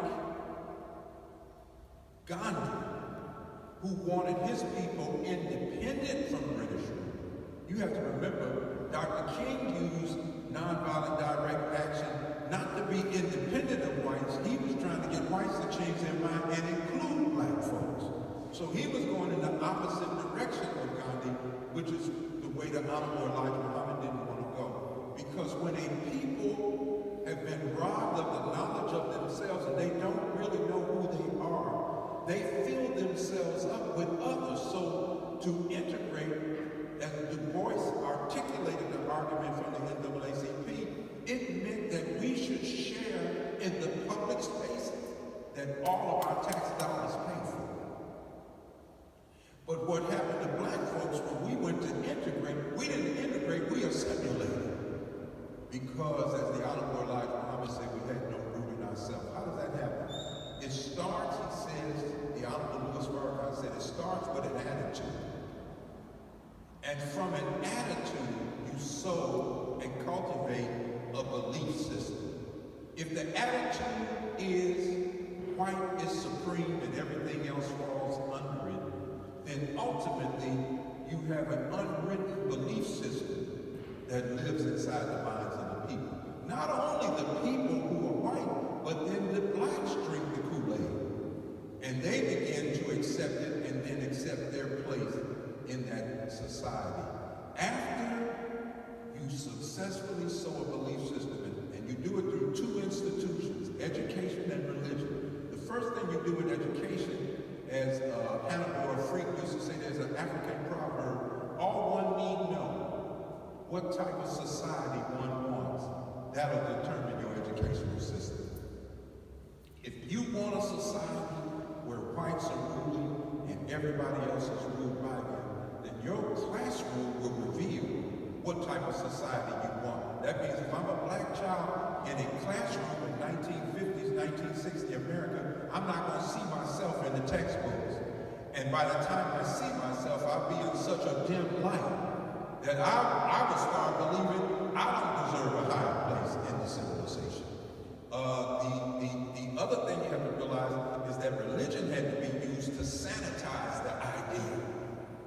I have a book at home, In Defense of Slavery, Arguments from the Old South, and they lift passages from the Bible that were to substantiate and defend the actual position of the slave master. With those two, you can sow a belief system. Once a belief system is successfully sown in the people of a given civilization, then all you have left to do is just a procedure. You codify it in the law. By the time they wrote the Articles of the Constitution of the United States of America, people that looked like me were listed as 3/5 of a human being. It was already, nobody would challenge it because it was already believed. Nobody would challenge it because of prevailing attitude had already. So where Dr. King wanted to change the laws, the Honorable Elijah Muhammad was working to change the attitudes. It was a deeper fight that he was going after. And the last thing is that you have to understand we live in a world where men like Gandhi, unless forums like this take place, will be forgotten. We live in a civilization right now where men like Elijah Muhammad will be forgotten if you don't hold forums to keep their names lifted and keep their fight and their reality in front of people. Why? Because when students and luminaries are born out from great men, what they do in this world we live in, they lift those men as if those men came into existence on their own. So we're in a world where I heard her mention people who were deeply influenced by Mahatma Gandhi. Those people will be lifted, but Gandhi won't be lifted. We live in a world right now where if you yell in the church, God, you'll get a little response. But if you say our Lord and Savior Jesus Christ, you'll get folks to stand on their feet. But Jesus told people, pray on this wise, our Father who art in heaven. So if in the Islamic world, if you say Allah, you'll get some response. But if you say it's Holy Prophet Muhammad, you get a big response. We live in a world where if you say Elijah Muhammad, we went through Black History Month where his name was not mentioned once, but say Malcolm X, his student, and you get a big response and streets named after him and postage stamp and all of that. You have to understand that we live in a world where we're taking the servants and the students of great minds and we're lifting and exalting them over, and that is Satan's plan. That's how Satan works. So we have to be careful of that kind of thing that, as Malcolm X would always say, I credit Mr. Muhammad for all that I am and all that I know. But even though he said that, they're still trying to disconnect him as if he was a self-made man. And that's where the Honorable Louis Farrakhan comes in. And so I learned from Minister Farrakhan that as people of color, really want to get rid of racism, we say we're fighting white world supremacy. You never gonna stop white world supremacy.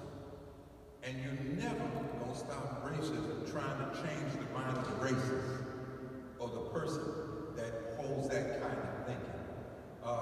Malcolm X used to say, you shouldn't be trying to change his mind, you need to change yours. You need to get yourself together. So Minister Farrakhan said, the only way to destroy white world racism is through black exiles. When people of color return to their original state, when people of color return to their own people and the greatness that you already have in your own rich history and lineage from your own ancestors, and we begin to practice in that.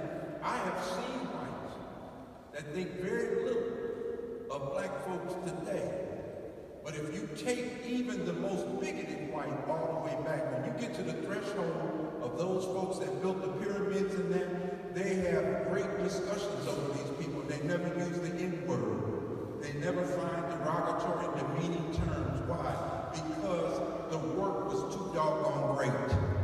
And when we demonstrate greater works from among ourselves, which we are capable of doing, you begin to get rid of the racist mind through your own excellence. Thank you for listening.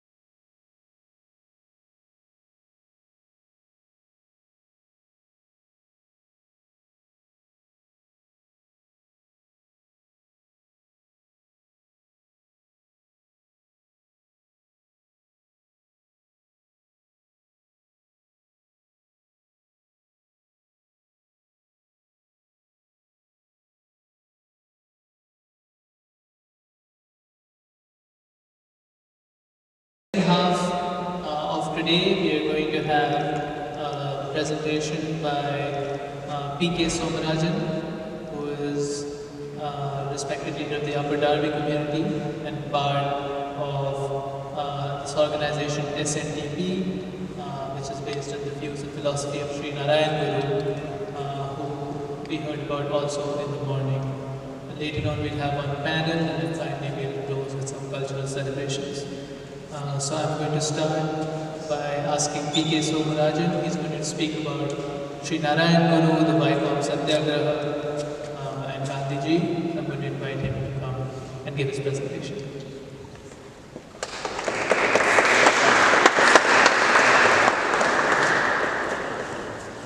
Good afternoon, everybody.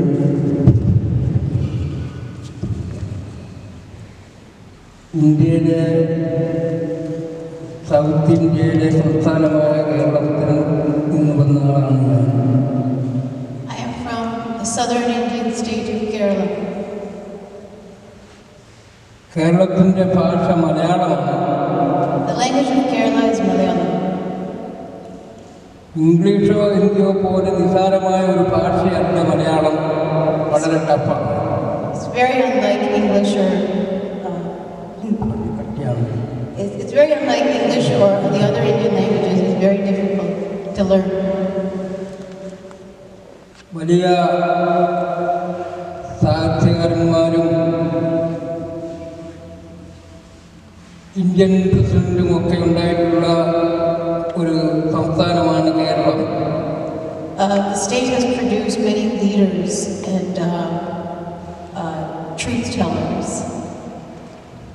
സംസ്കാര രംഗങ്ങളിലെ വിദ്യാഭ്യാസ രംഗങ്ങളിൽ വ്യാവസായിക നഭോമണ്ഡലങ്ങളിലൊക്കെ വളരെയധികം മാതൃകാപരമായ ഒരു സംസ്ഥാനമാണ്, സ്റ്റേറ്റാണ് Keralam. It's one of the most educated states in India with a 90% literacy rate. ഇതിനെല്ലാം കാരണം because of this, Sreenarayana ഗുരുദേവനെ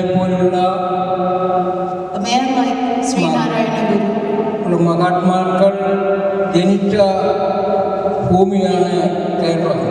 Great souls like him have been bequeathed to the world from Kerala. കേരളത്തിൻ്റെ തലസ്ഥാന നഗരിയായ തിരുവനന്തപുരത്ത്, കേരളത്തിൻ്റെ തലസ്ഥാനമായ ക്യാപിറ്റൽ ആയ തിരുവനന്തപുരത്താണ് Capital of Kerala is Thiruvananthapuram.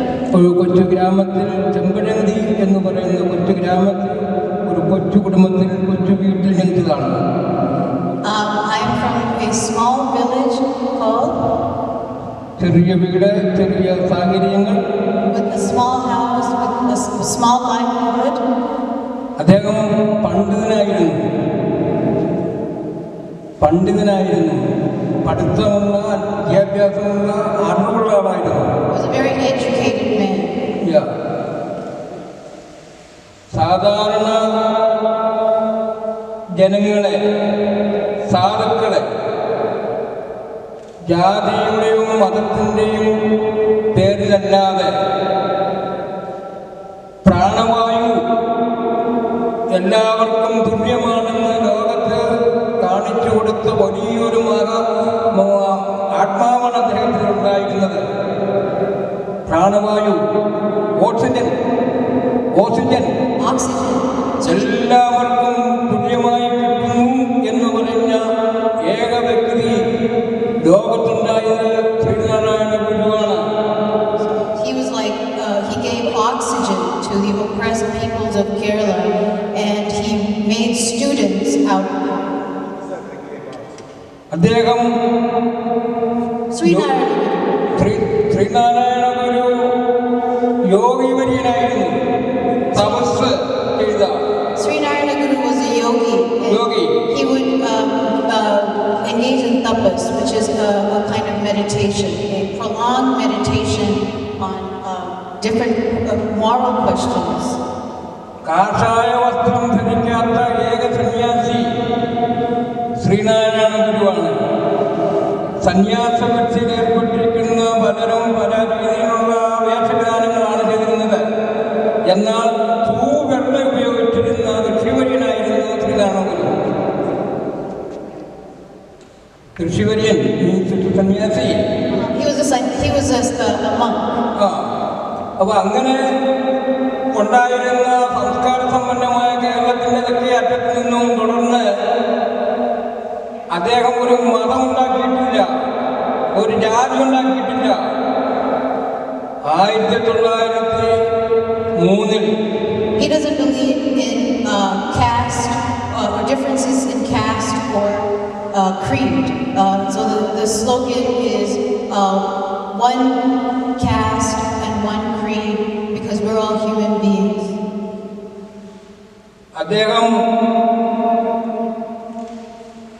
സാധാരണക്കാരനായതുകൊണ്ട്, because he was an ordinary man, എല്ലാവരുടെയും വിശപ്പിനെയും അവരുടെ വീണ്ടു വിചാരങ്ങളെയും ഉൾക്കൊള്ളാൻ കഴിയുന്ന ഒരു മനുഷ്യൻ്റെ ഉടമയായിരുന്നു ശ്രീനാരായണ ഗുരു. Because he was an ordinary man, he sought to 1903 SNDP യോഗം എന്നൊരു സംഘടന അദ്ദേഹം ഉണ്ടാക്കി. ശ്രീനാരായണ ഗുരുവിൻ്റെ അധ്യക്ഷതയിൽ ഏറ്റവും വലിയ എഴുത്തുകാരനും സാഹിത്യകാരനും മതേതരത്വ മൂല്യങ്ങൾക്ക് ഉൾക്കൊള്ളാൻ കഴിയുന്ന വലിയ ഒരു കവിയും സാഹിത്യകാരനും പണ്ഡിതനുമായ കുമാരനാശാനായിരുന്നു അതിൻ്റെ general secretary. the Srinarayana Guru organization, SNDP, of which Somrajan Uncle is the president of, was established in 1903, and it has produced a lot of truth tellers and reaching the ordinary masses, because that's what Srinarayana Guru believed, that we had to reach the ordinary people. ഇന്ത്യയിൽ ആദ്യമായി 1888 when India became a nation in 1948, Indian national രൂപാന്തരം ഉണ്ടാവുകയും Indian national കോൺഗ്രസിന് രൂപം കൊടുക്കുകയും ഇന്ത്യയിലെ രണ്ടാമത്തെ സാംസ്കാരിക സംഘടനയാണ് SNDP യോഗം. After the Indian Nationalist Congress was formed in the late 19th century, the SNDP is the second major organization that was involved in the Indian anti-colonial struggle. ഒരു മതത്തിൻ്റെയും വർഗീയ ചിന്താഗതിക്കും എതിരായി ഇന്ത്യ കണ്ടതിൽ വെച്ച് ഏറ്റവും വലിയൊരു സംഘടനയെ രൂപപ്പെടുത്തിയത് കൊച്ചു കേരളത്തിൻ്റെ ഭാഗത്ത് നിന്നുകൊണ്ടാണ്. കേരളത്തിൽ നിന്നാണ് ജാതിക്കും മതത്തിനും അതീതമായി ചിന്തിക്കുന്ന ഒരു സാംസ്കാരിക സംഘടന ഉണ്ടായത്. This allowed the people of Kerala to address caste and religious discrimination. നമ്മുടെ നാട്ടിൽ രാജ്യത്ത്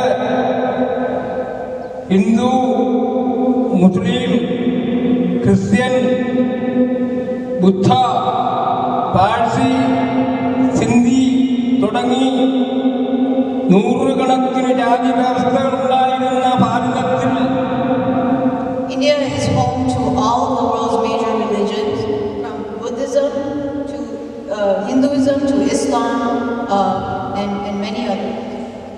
ശ്രീനാരായണ ഗുരു ഉണ്ടാക്കിയ സ്ഥാപനത്തിൽ ചന്ദ്രക്കലയും കുരിശും ഓമും ഉണ്ടായിരുന്നു. What Sri Narayana Guru did was to bring all of the different groups together, the cross and the crescent, the cross and the crescent. മുസ്ലിം രാഷ്ട്രീയ രാജ്യത്തെ മഹാരഥന്മാർ കാരുണ്യത്തിൻ്റെയും കരുണയുടെയും പേരാണ് മുസ്ലിം എന്നുള്ളത്. ക്രിസ്ത്യൻ സമുദായത്തിലും മറ്റുള്ളവരെ കാണുവാനും അവരെ സഹായിക്കുവാനുമുള്ള പ്രചാരകരായിരുന്നു ക്രിസ്തുമതം.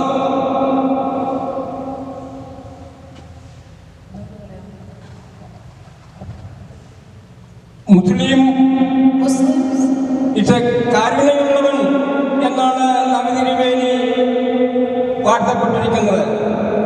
നബി തിരുമേനി പറഞ്ഞിരിക്കുന്നത് മുസ്ലിം എന്ന് പറഞ്ഞാൽ കരുണ ഉള്ളവൻ, ദയവുള്ളവൻ, കാരുണ്യമുള്ളവൻ എന്നാണ്. The Muslim is a man of compassion. Christian പ്രചാരകരാകുന്നത് തന്നെ പോലെ തന്റെ അയൽപ്പക്കക്കാരനെ സ്നേഹിക്കുവാനും. The Christian man has been taught to love and embrace. Hindu ധർമ്മം അനീതിപരമായ പ്രവർത്തനങ്ങളിൽ നിന്നും മാറി ഭഗവത്ഗീതയിൽ കൂടി കൃഷ്ണൻ അർജുനനോട് പറയുന്നുണ്ട്, തന്നെ എതിരാളി ആരായിരുന്നാലും ശരി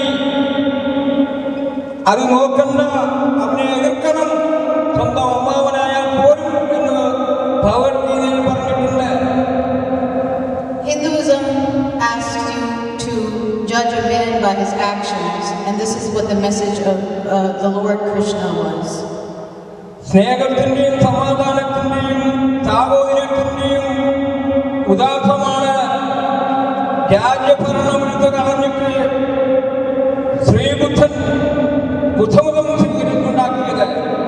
Love and compassion were central to the philosophy of Buddha and his vision for human freedom.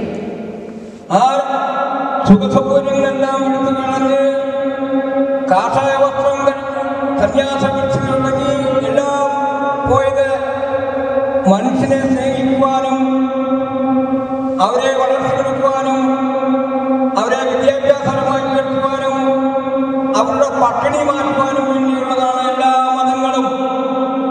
The purpose of religion is to alleviate the misery and poverty of the people. ആരെയും കൊല്ലുവാനും യുദ്ധം ചെയ്യുവാനും അക്രമം കാണിക്കുവാനും വേണ്ടിയുള്ളതല്ല മതം. Religion is not to kill and to commit crimes against humanity. അങ്ങനെ വരുന്ന ഒരു സംസ്കാരം ഇന്ന് ലോകത്തുള്ളത് ഭാരതത്തിലാണ്.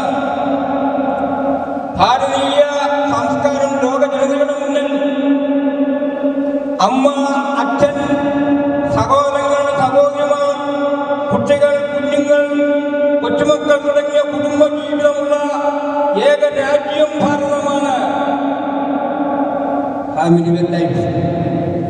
Family is central to the life of the nation.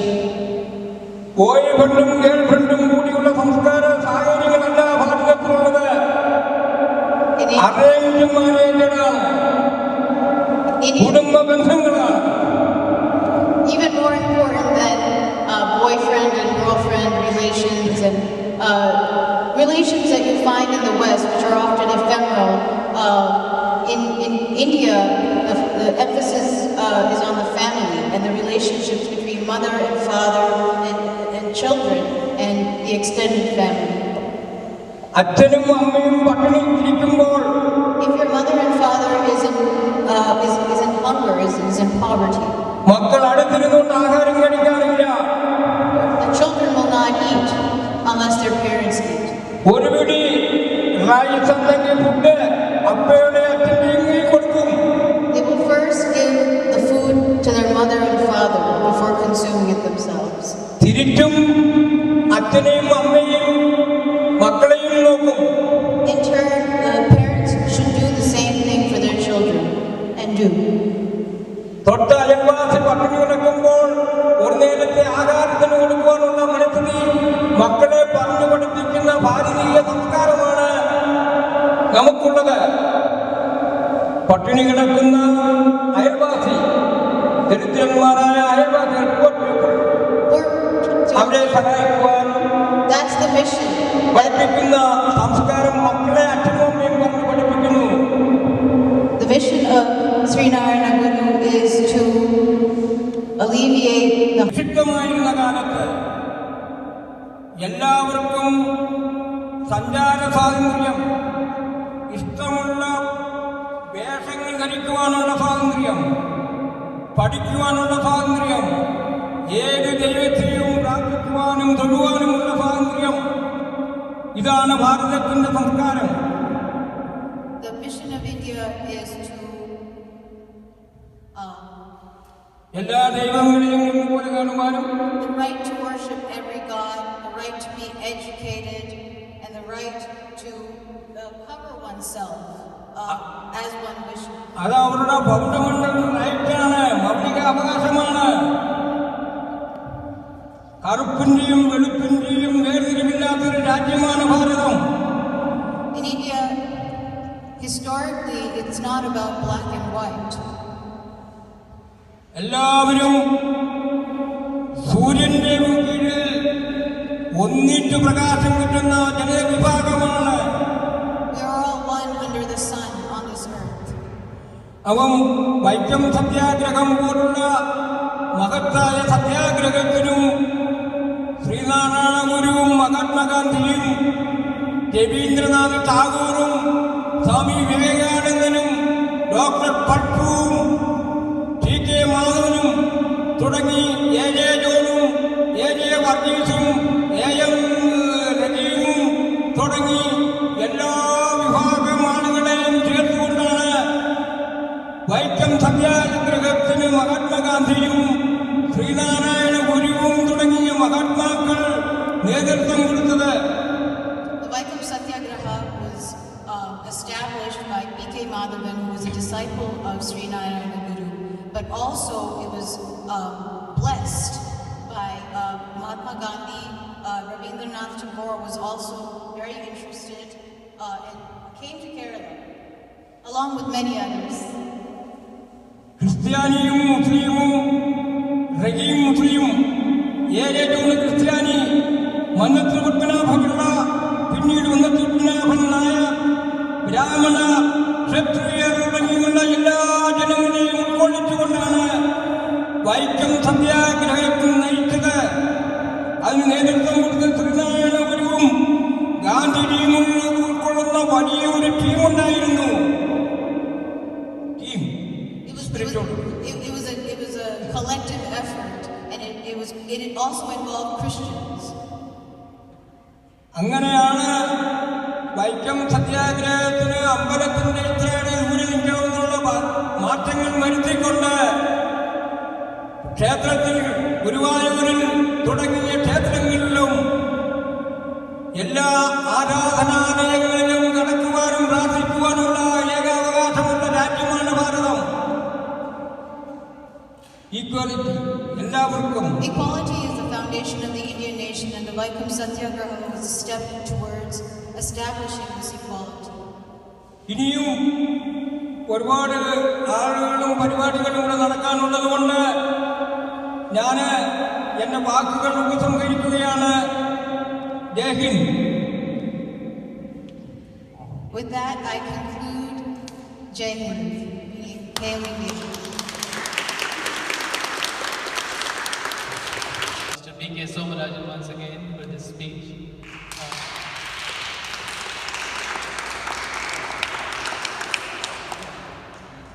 And thanks to Divya for translating.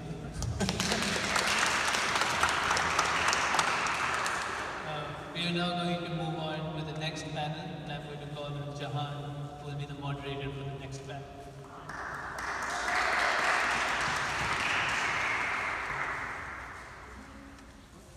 Okay, the next panel is entitled The Indian Anti-Colonial Struggle, the Black Freedom Movement, and the Ongoing Problem of White Supremacy. Can we have our two panelists, Archishman Raju and Tony Montero, please come up.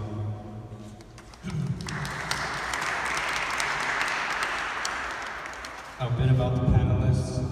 Archishman Raju is a physicist by profession. He's a peace activist trying to build a peace movement in the United States and in India. Dr. Anthony Montero is the founder, principal organizer of the Saturday Free School, and a longtime activist for social justice and professor of the people.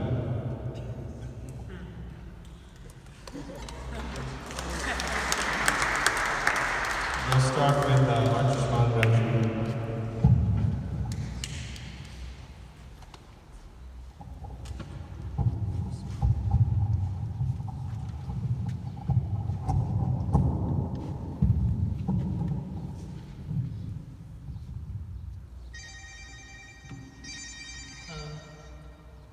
So I wanted to base my presentation on the title of the panel, which is the Indian Anti-Colonial Struggle, Black Freedom Movement, and the Ongoing Problem of White Supremacy. So we are here today to discuss the ongoing problem of white supremacy. It is important that we understand the context in which we are having this discussion, so we can understand what we mean when we say the ongoing problem of white supremacy. We are in a nation that is more politically divided than it has ever been in recent memory. We live in a time when it has become commonplace to talk of crisis. More than 50% of college students, for example, in this country report feeling hopeless. We can see around us in Philadelphia a society where life continues through sheer inertia, but is searching for direction and meaning. We are having this discussion in one of those historical times when the world undergoes rapid changes and people struggle to define its direction.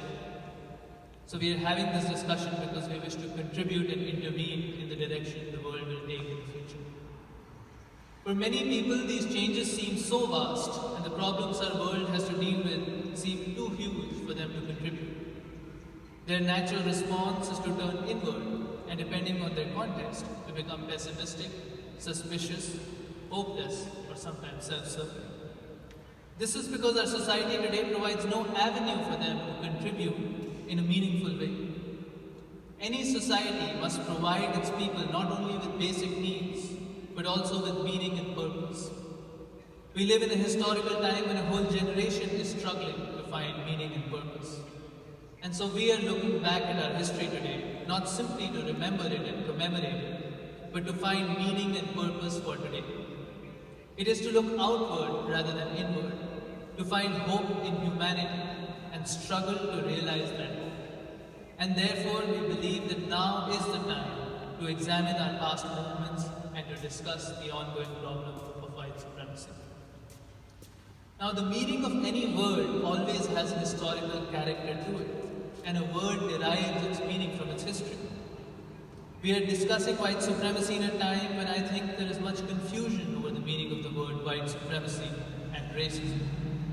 I will base my presentation today on the work of the writer, witness, and participant in the Black Freedom Movement, James Baldwin, who perhaps revealed more about the meaning of white supremacy than any other writer in the second half of the 20th century. Unfortunately, we have become too used to defining words merely by popular culture, rather than by their history, and this fits into a popular obsession with saying the right things, the proper words, having the right aesthetics, rather than doing the much harder task of examining reality.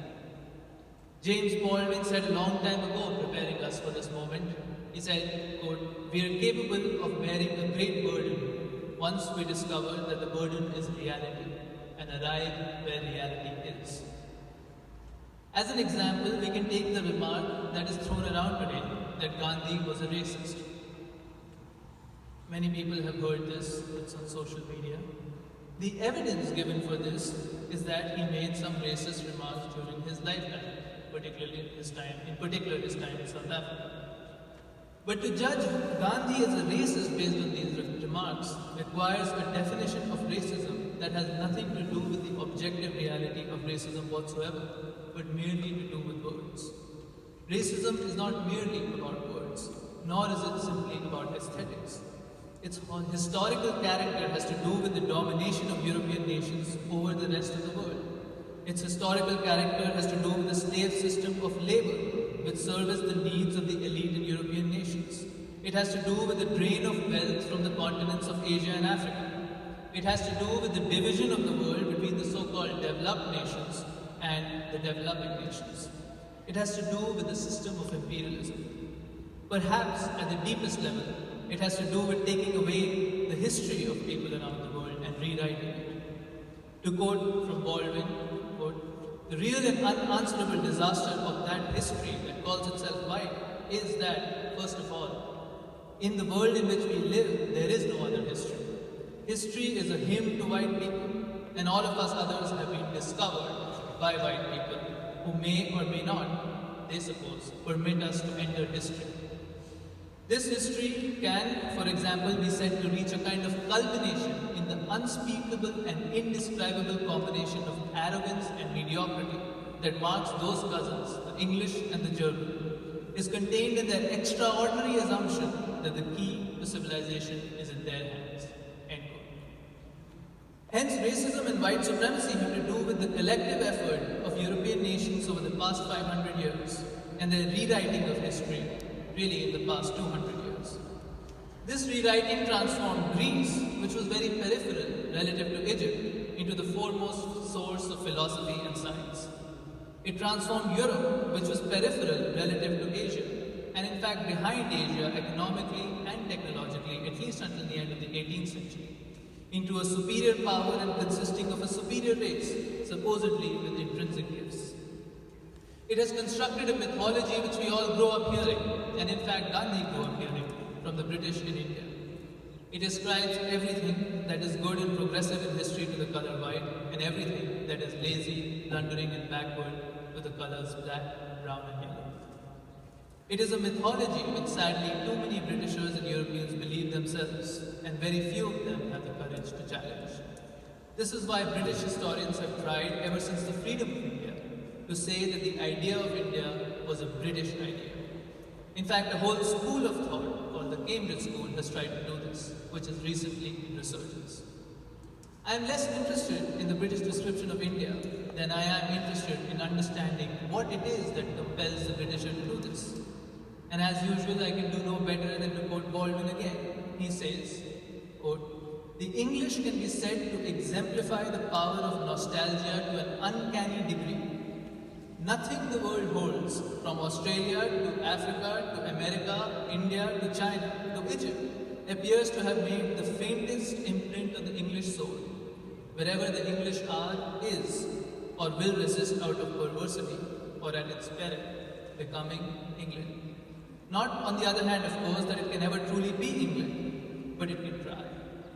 This is a powerful presumption, but why, then, the ruder recipient cannot but demand, do not the English stay in England?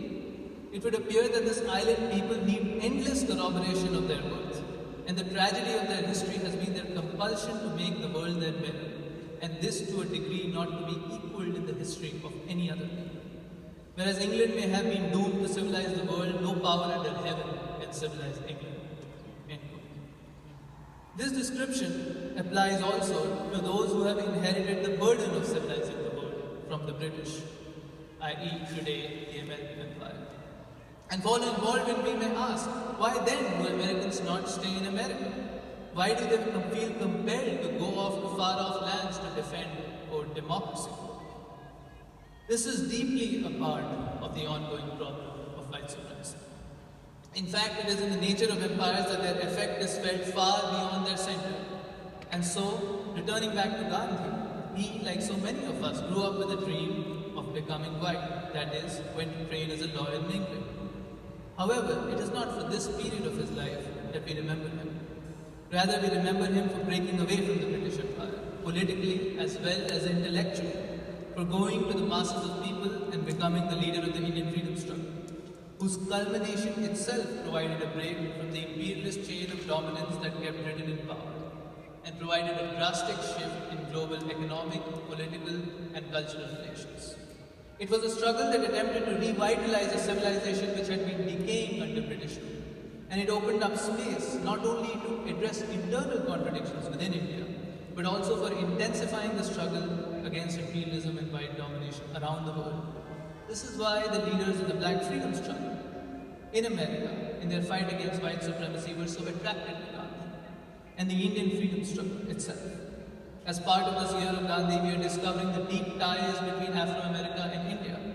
They involve figures like W.E.B. Du Bois, Paul Robeson, Howard Thurman, and Sue Bailey Thurman, Guy Johnson, James Lawson, Mary McLeod Bethune, and of course, Martin Luther King Jr. These figures played a central role in the Black freedom struggle, and they seemed inevitably attracted to the freedom struggle in India and find in it common cause. Now, I have been repeatedly using the word freedom, which itself is a very loaded word. As Baldwin says, quote, I have met only a very few people, and most of these were not Americans, who had any real desire to be free. Freedom is hard to bear. It can be objected that I am speaking of political freedom in spiritual terms, but the political institutions of any nation are always menaced and are ultimately controlled by the spiritual state of that nation. End quote. Like other words, the concept of freedom must be based in history. Without a historical anchor, the word freedom loses all its meaning. I believe that the Indian freedom struggle and the Black freedom movement have made more of a philosophical contribution to the concept of freedom than most, if not all, of European philosophy. These two movements, combined with other liberation struggles in Africa and Asia, and I think including the Russian Revolution in all their complexity, must serve as anchors when discussing the concept of freedom. They serve to concretize and give historical weight to words that remain mere abstractions in Western philosophy. They constitute the first time that movements conceptualize their own freedom as part and parcel of the freedom of humanity as such. This is why for Gandhi, the freedom of his country was not separate from the freedom of humanity as such. Similarly, Martin Luther King Jr. talked about our single garment of destiny and the network of mutuality that binds the world together. Indeed, one cannot be free if that freedom is based on the slavery and oppression of others. And so certainly, white people in the United States cannot be said to be free, not while their so-called freedom is built on the back of poverty, black oppression, and an imperial empire. The spiritual desolation in America is a consequence of this, and does not provide a model for progress or something to aspire. And so freedom in such conditions requires that we anchor ourselves in history to discover a genuine way to move forward and be free. This means, for instance, that we should read and examine the ideas of freedom fighters on their own terms, rather than reading academics and intellectuals on them. Rather than reading historians of Martin Luther King Jr., we should read Martin Luther King Jr. himself. Rather than reading interpretations of Gandhi, we should read Gandhi. Rather than speaking about the post-colonial moment, we need to continue and complete the anti-colonial struggle. We should read W.E.B. Du Bois and James Baldwin and others, including Ho Chi Minh, Thomas Shankar, Patrice Lumumba, or Lorraine Hansberry, Aruna Safari. There are many names which need to be read and examined. These thinkers who have been suppressed and kept away must replace the obscure and irrelevant thinkers, French and German mostly, who so completely dominate higher education in the humanities today. Many people think that this history is a thing for the past, and the past was well and good but does not have relevance for today. We are not talking about history and the past as merely something to be read, but as something to synthesize into our thinking and action today. The panel before this one talked about the new synthesis that we need today. The word synthesis means the coming together of ideas to form a new theory or system of thinking. These freedom struggles of the past remain unfinished today. Their dreams have not been realized. In fact, for example, Gandhi liked to talk about Swaraj, self-rule, rather than independence. He called Swaraj to be a fourfold square. He said that the square had four ends. Two sides were political independence and economic independence, and the other two sides included moral and social uplift, including the concept of non-violent struggle. And the final side was religion in the highest sense of the term, including Hinduism, Islam, and Christianity, but ultimately recognized by the name of truth. He said that the square would be out of shape unless all these four sides were balanced. Martin Luther King Jr. would talk about the balance between the three dimensions of a complete life. Certainly, we have not yet formed this balance. To continue these freedom struggles and act, but to do so, we need to synthesize them into a broad vision that opens up space for the freedom of humanity. To synthesize them does not mean merely to mention them, or to ritualize their commemoration of freedom fighters, or even to critique them. It means to understand them as part of our legacy, to imbibe them and to continue them. Hence, we are speaking about the coming together of the liberation struggles of Asia and Africa, but also learning from the best of their civilization and traditions, and look to balance them in a new system of thought. Foremost, we must continue the fight for peace in a time when violence governs domestic as well as international relations. I mean peace in the deepest sense of the word, that is, peace as the presence of justice. This is the meaning of the ongoing fight against white supremacy. Finally, I want to end by saying that these struggles in the past have often met with violent repressions. There have been assassinations and compromises. And sometimes when we look around us today, we can get discouraged. For this, I end by quoting some lines from a poem from the Indian poet Sahil Ludhiana, who wrote this poem on the assassination of Patrice Lumumba. And in my translation, what of oppression? Oppression has no status and no dignity. Oppression is only oppression from beginning to end. Blood, however, is blood. It can take myriad forms. It can become faces that cannot be effaced. It can become flames that cannot be extinguished. And it can become ideas that cannot be repressed. Thank you.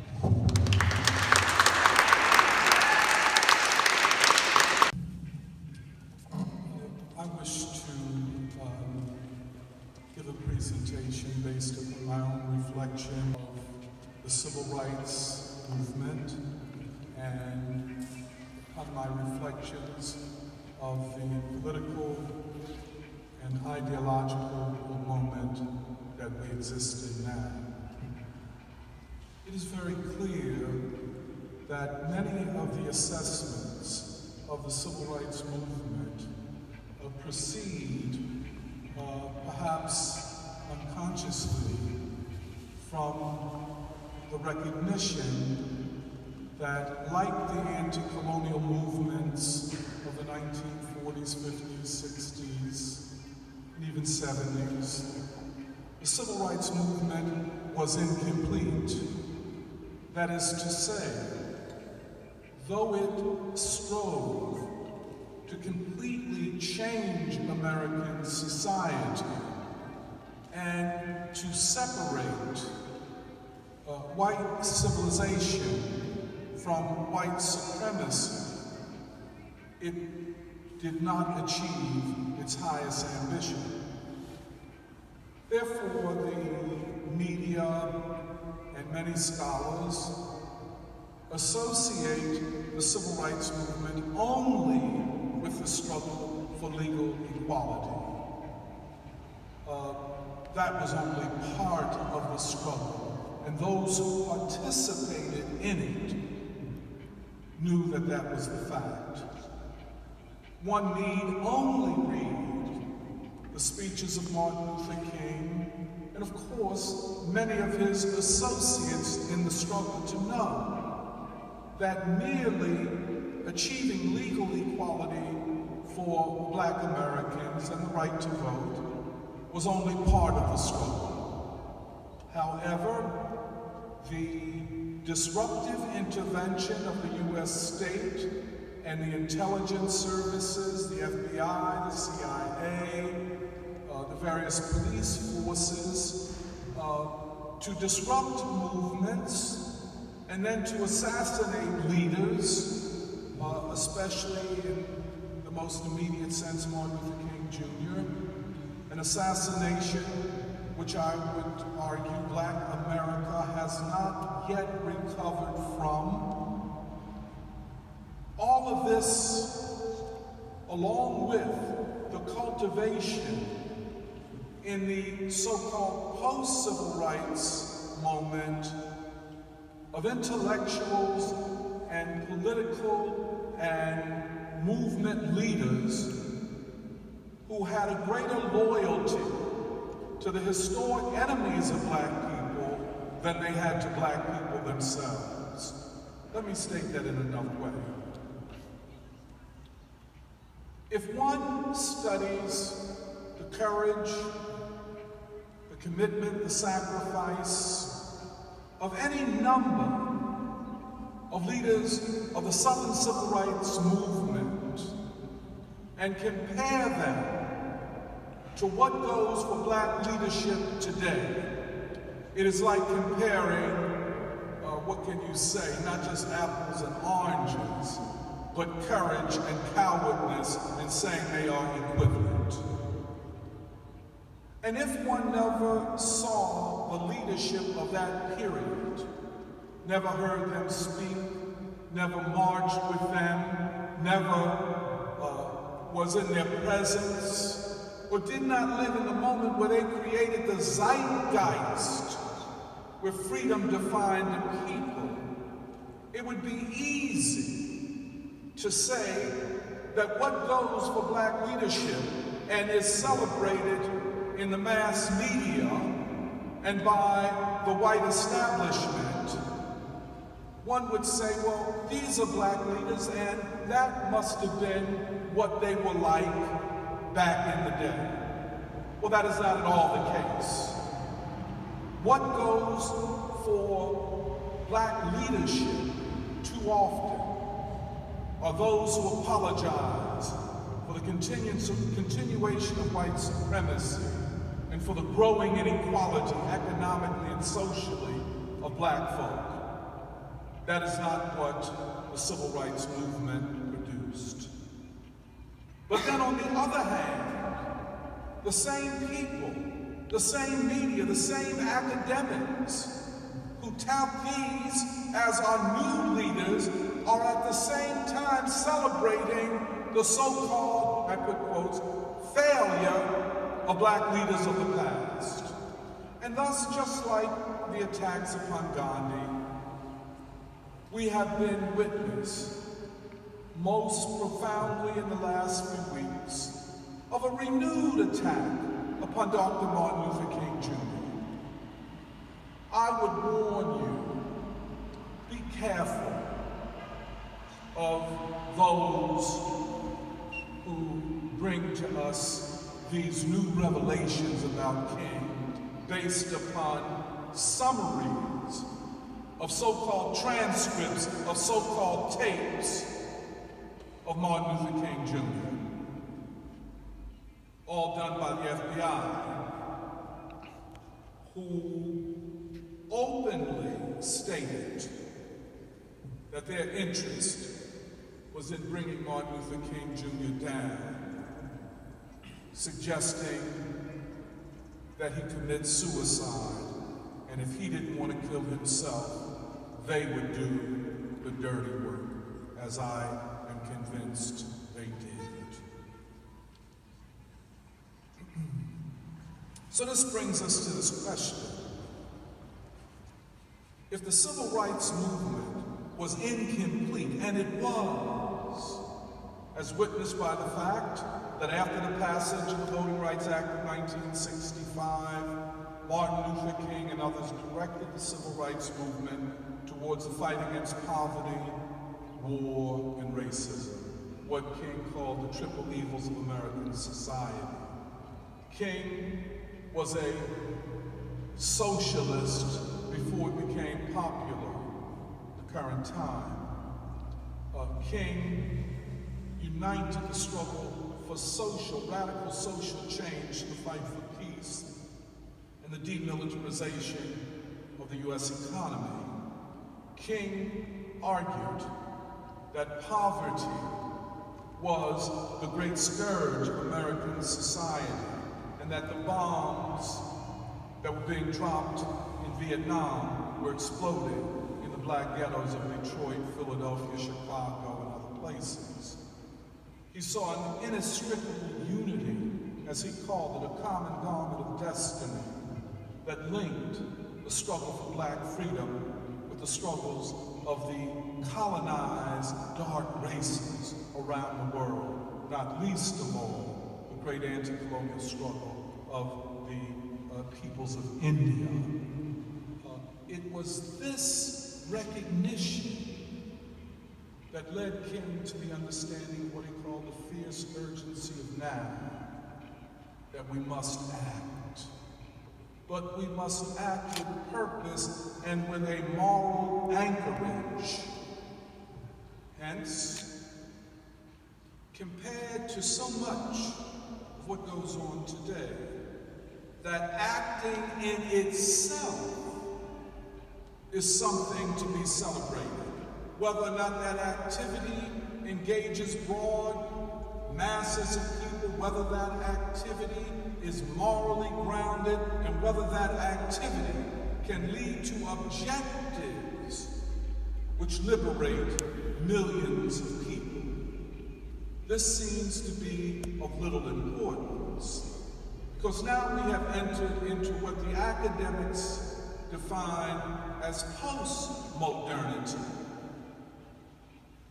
That is to say, that while the civil rights movement was not completed, but we will complete the bourgeois liberal revolution, which goes back over 250 years ago. In other words, where the vanguard thinkers of the bourgeois democratic revolutions in France and England, in the United States, which proclaimed individual freedoms for white people in a struggle with an old feudal system that privileged land owning, property owning, and status.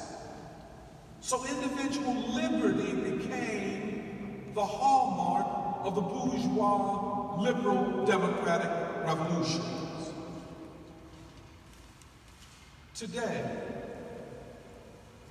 what do we have?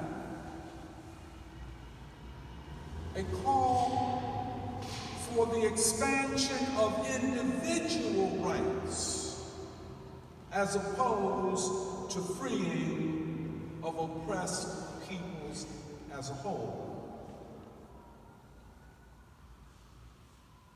We, this weekend, have tried to emphasize that a whole people are not yet free. And how can there be liberties for individuals, be they based upon gender, sexuality, race, if an entire people who were enslaved for the purpose of accumulating the initial wealth to build the economy of this country, and if reparations were ever to be paid, it would be in the multi-trillions of dollars. But this kind of displacement of the centrality of the struggle of a people, that is black people, by the call for the expansion of individual liberties so as to expand bourgeois democracy. But how can any of us forget that bourgeois democracy was always a racialized democracy, what in German they call an Ehrenvolk democracy, a superior race democracy, democracy for few. Can we ever forget that bourgeois democracy in Europe and in the United States and in South Africa and in Australia and New Zealand, settler colonies, in Israel, was built upon the colonization of hundreds of millions of people around the world and the assassination of their leaders and the genocide against them.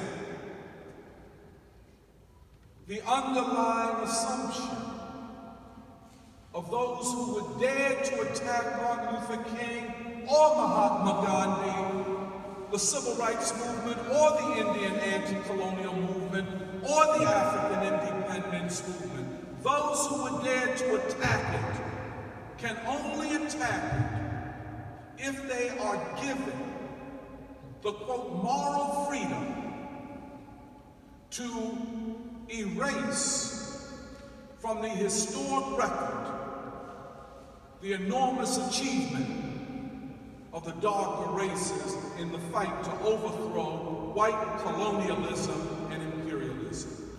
Albeit incomplete, it remains the moral standard by which every movement and every claim to freedom will be judged. Let me just kind of say a few other things. I don't know that I'm making myself perfectly clear, but what I am trying to present to you is a critique of what goes for being woke in this period. It is woke only if one looks at the world and looks at the situation in the most narrow sense. And I'm making a claim that the moral standard for humanity remains the anti-colonial and anti-white supremacy struggles. And I would make that argument to anyone who would say otherwise. What was the essence of what is called the civil rights movement? In fact, most of the participants in it called it the Black Freedom Movement. That is why it was so attracted to India and to Africa and to Vietnam. You see, I have this, just to be autobiographical about it. You know, I'm constantly insulted by what goes for intelligence and political progressiveness in this moment. I'm insulted because I understand that part of what is the progressive movement, what is the left movement, assumes the permanence of white supremacy, or white supremacy as a condition of the struggles of this moment. Well, you can always say, I'm against white supremacy. Just like you can always say, you're against war, or you're against poverty. But you're against these things, but you don't fight against them. Language replaces action. What we have now and what we must return to is the great vision of the anti-colonial struggle. What is our task in the anti-white supremacy struggle? What is our task? Our task is to complete what was left incomplete. Not to displace, but to complete that struggle. To do so in the United States is to recognize what I call the centrality of the struggle for Black liberation. There's no equivalency. There are three principles that I'd like to present to you as regards the struggle in the United States. One, the centrality of the struggle for Black freedom. Two, what I call the non-equivalency principle. No other struggle in the United States is equivalent in its historical meaning, its past achievements, and the future that it means for the United States. There is nothing equivalent to it in this country. In other words, you cannot displace it or replace it with any other struggle. Let me put it to you another way. The concept of intersectionality, which is about identities of individuals rather than the struggle of great collectivities. Intersectionality sees oppression as an individual affront. And therefore, seldom, if ever, do advocates of intersectionality acknowledge poverty, and that the great agency inherent in the poor and what Du Bois called the Black proletariat. So there's no equivalency, the principle of non-equivalency. And the final principle is the principle of principled unity. Unity based upon ideas, not just upon identities. I do not have more in common with a Black person who is a part of the ruling elite, be he or she LeBron James, let us say, or Barack Obama, or Oprah Winfrey. I don't feel any great commonality with them as against a white poor person whose class interest I feel more in common with than with those of the Black elite, increasingly who have become a part of the U.S. ruling class.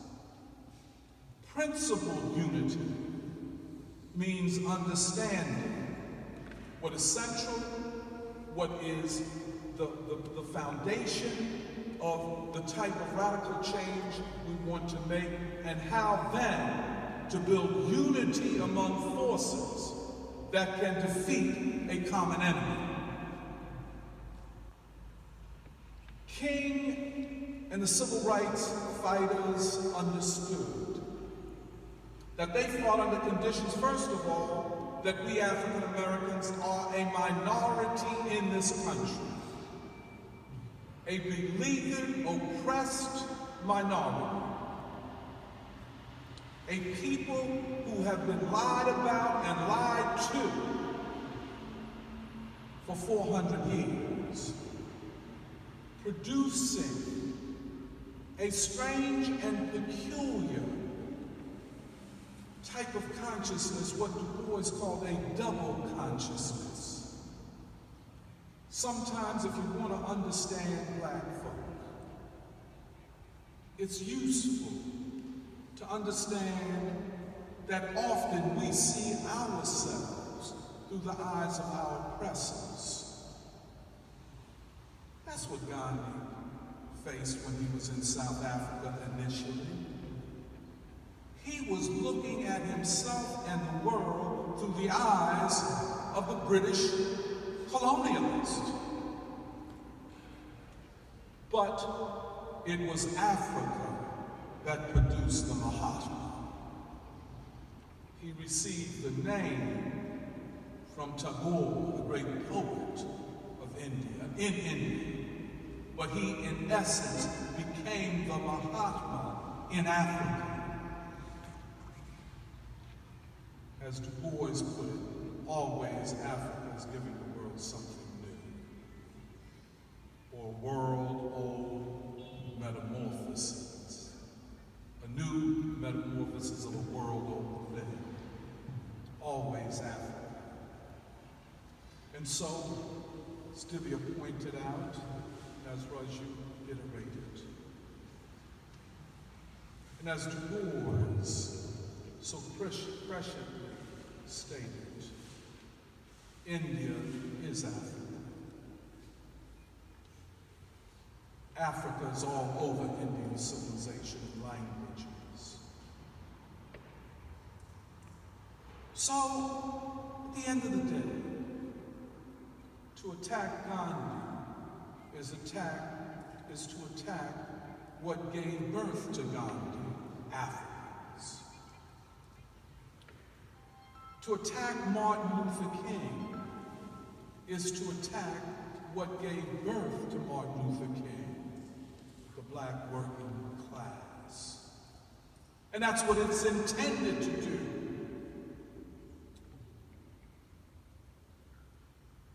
You know, in preparation for this year's Gandhi, I've consumed a lot of writing on the Indian independence movement, and a couple of biographies of Gandhi, pretty much written by Britishers. Britain made rich off of the robbery of India. Estimated $45 trillion stolen. British academics living comfortable lives in elite universities that were built off of the robbery of India, write about Indians as though they were children. So disquieting that it appears to me that Britishers in the 21st century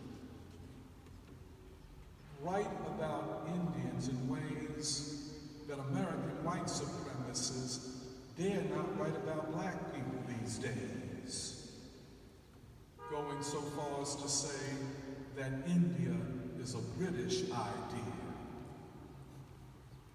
that everything that Gandhi thought about in terms of religion came from English people. Those few years in England so shaped his ideas of Hinduism and religion that we could pretty much say in their mind that Gandhi was a product of Europeans. And so I've read this. And then I've read Indians, academics for the most part, in elite British and American universities, who have suddenly discovered that Gandhi was a racist. And so even as we go forward in this project, the first thing you hear from many people, well, wasn't he a racist? And I agree with Raju, let's get the term straight. They call it white supremacy for a reason. It comes from a certain civilization and social framework. Gandhi may have thought at one time that he could become English. He dressed like a Britisher, thought like one in a large way. But he was quickly disabused of that. And so what we saw emerge was a world historic transformative figure. Is there anything wrong with that? Would it have been better if he were white, Would that be more comforting? Did you have a problem with the fact that he not only led the independence movement, by which many people would say the Congress, the Indian Congress, but he transformed the independence movement from a movement of elites to a movement of the people. That is why he discarded the clothing of the Westerner and dressed like a peasant. That is why he took up their religion. That is why he listened to them. And so they trusted him in a way that no other leader of India and very few leaders of any country have been trusted by their people. Do the British have a problem with that? Do the elites trained in Western universities and on the faculties of elite universities, do they have a problem with that? Was he too Indian for the white aspiring Indian elite? I think it is clear. They find fault with him because they could never be him. They find fault with his courage because they are nothing but cowards. We are told Gandhi was a pedophile. What do you mean by pedophile? These are the words of people who represent nations and civilizations, who went all around the world raping and despoiling families and women and boys and girls.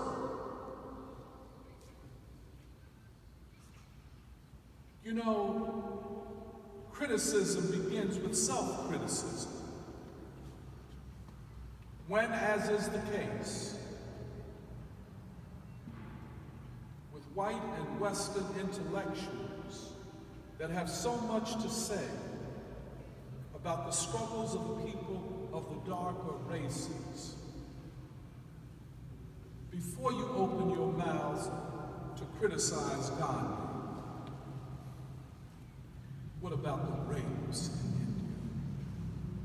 What about the legalized rapes of African in America that is hardly spoken of these days? I question the moral authority of the white West and its intellectual and political representatives to criticize the activities of any representatives of the oppressed people who have risen up along with their people to throw off the chains of colonialism. I want to end on this. One of the reasons we have taken up this year of Gandhi, first of all, because we have to celebrate a great freedom fighter. And in celebrating a great freedom fighter, we celebrate freedom. The other thing is, there's no way in the world that we will sit around and let the name of Gandhi and Martin Luther King be drugged through the mud and be silent. So we're doing this not because it is popular right now, but because it's right.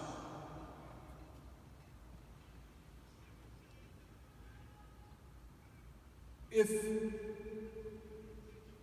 Andarati Roy is right, if Perry Anderson is right, if all of these intellectuals are right, then Martin Luther King must have been wrong.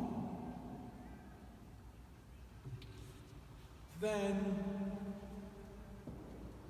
Howard and Sue Bailey Thurman were wrong. that James Logan was wrong, that Kwame Nkrumah, Nelson Mandela, Ho Chi Minh, they were wrong. This is the judgment of freedom fighters. So we have to make a choice. We have to make a choice. What side of history are we going to be on? We could say, well, the record is not clear, and so therefore I'm not going to stand up. I think that's the position of a coward. We could say, as many are saying, Gandhi was all of those things that are being said about him, and therefore I will not celebrate Gandhi. Yes, untouchability was not solved in India. Is that Gandhi's fault, or is that a fault or weakness of the whole anti-colonial struggle? Because he led it, they followed him. If Martin Luther King had not achieved the perfection that you say he should achieve, even though you don't even try to achieve it, even if he hadn't achieved it, we do know what he did achieve and who he became the enemies of, because he fought for freedom.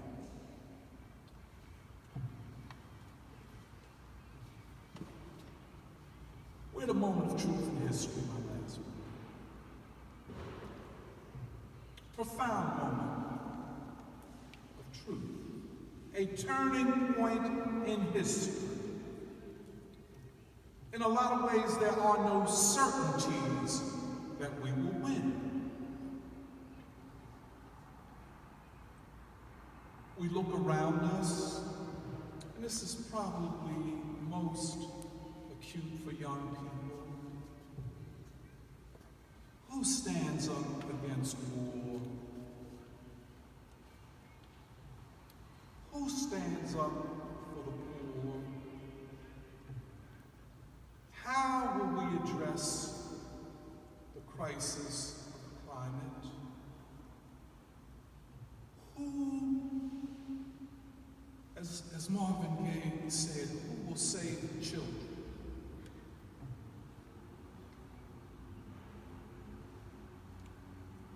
Where are the mentors for the younger generation?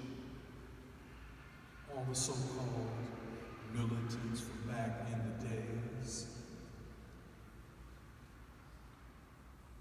So this is a turning point in history, a major crisis of the system that came into existence on the backs of the slave trade and slavery and colonialism. Is coming to an end, but what will follow? Will the ruling elite of the West throw humanity into a prolonged dark ages? Will the people, especially the people of the United States, be able to find the strength to rise up and bring this decadent ruling class to its knees? Will we remain so cynical? And will we continue to allow our enemies to divide us? The abolitionist preacher Theodore Parker said in the 19th century in the fight against slavery, "The arc of the moral universe is long, but it bends towards justice."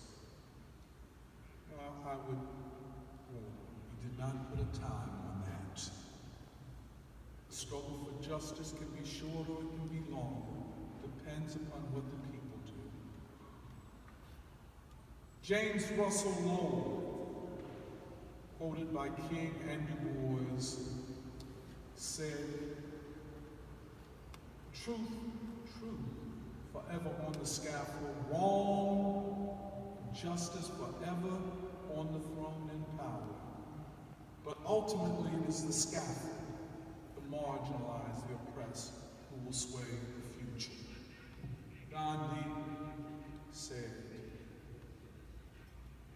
that the struggle for truth combined with love brings the person closer to God. I think we know what we must do. I think we have a sense after today of what our moral responsibilities are. I think if we understand what this year of Gandhi is all about, we will look upon ourselves as that vanguard, that forward guard in the struggle for ideological clarity, peace, and justice.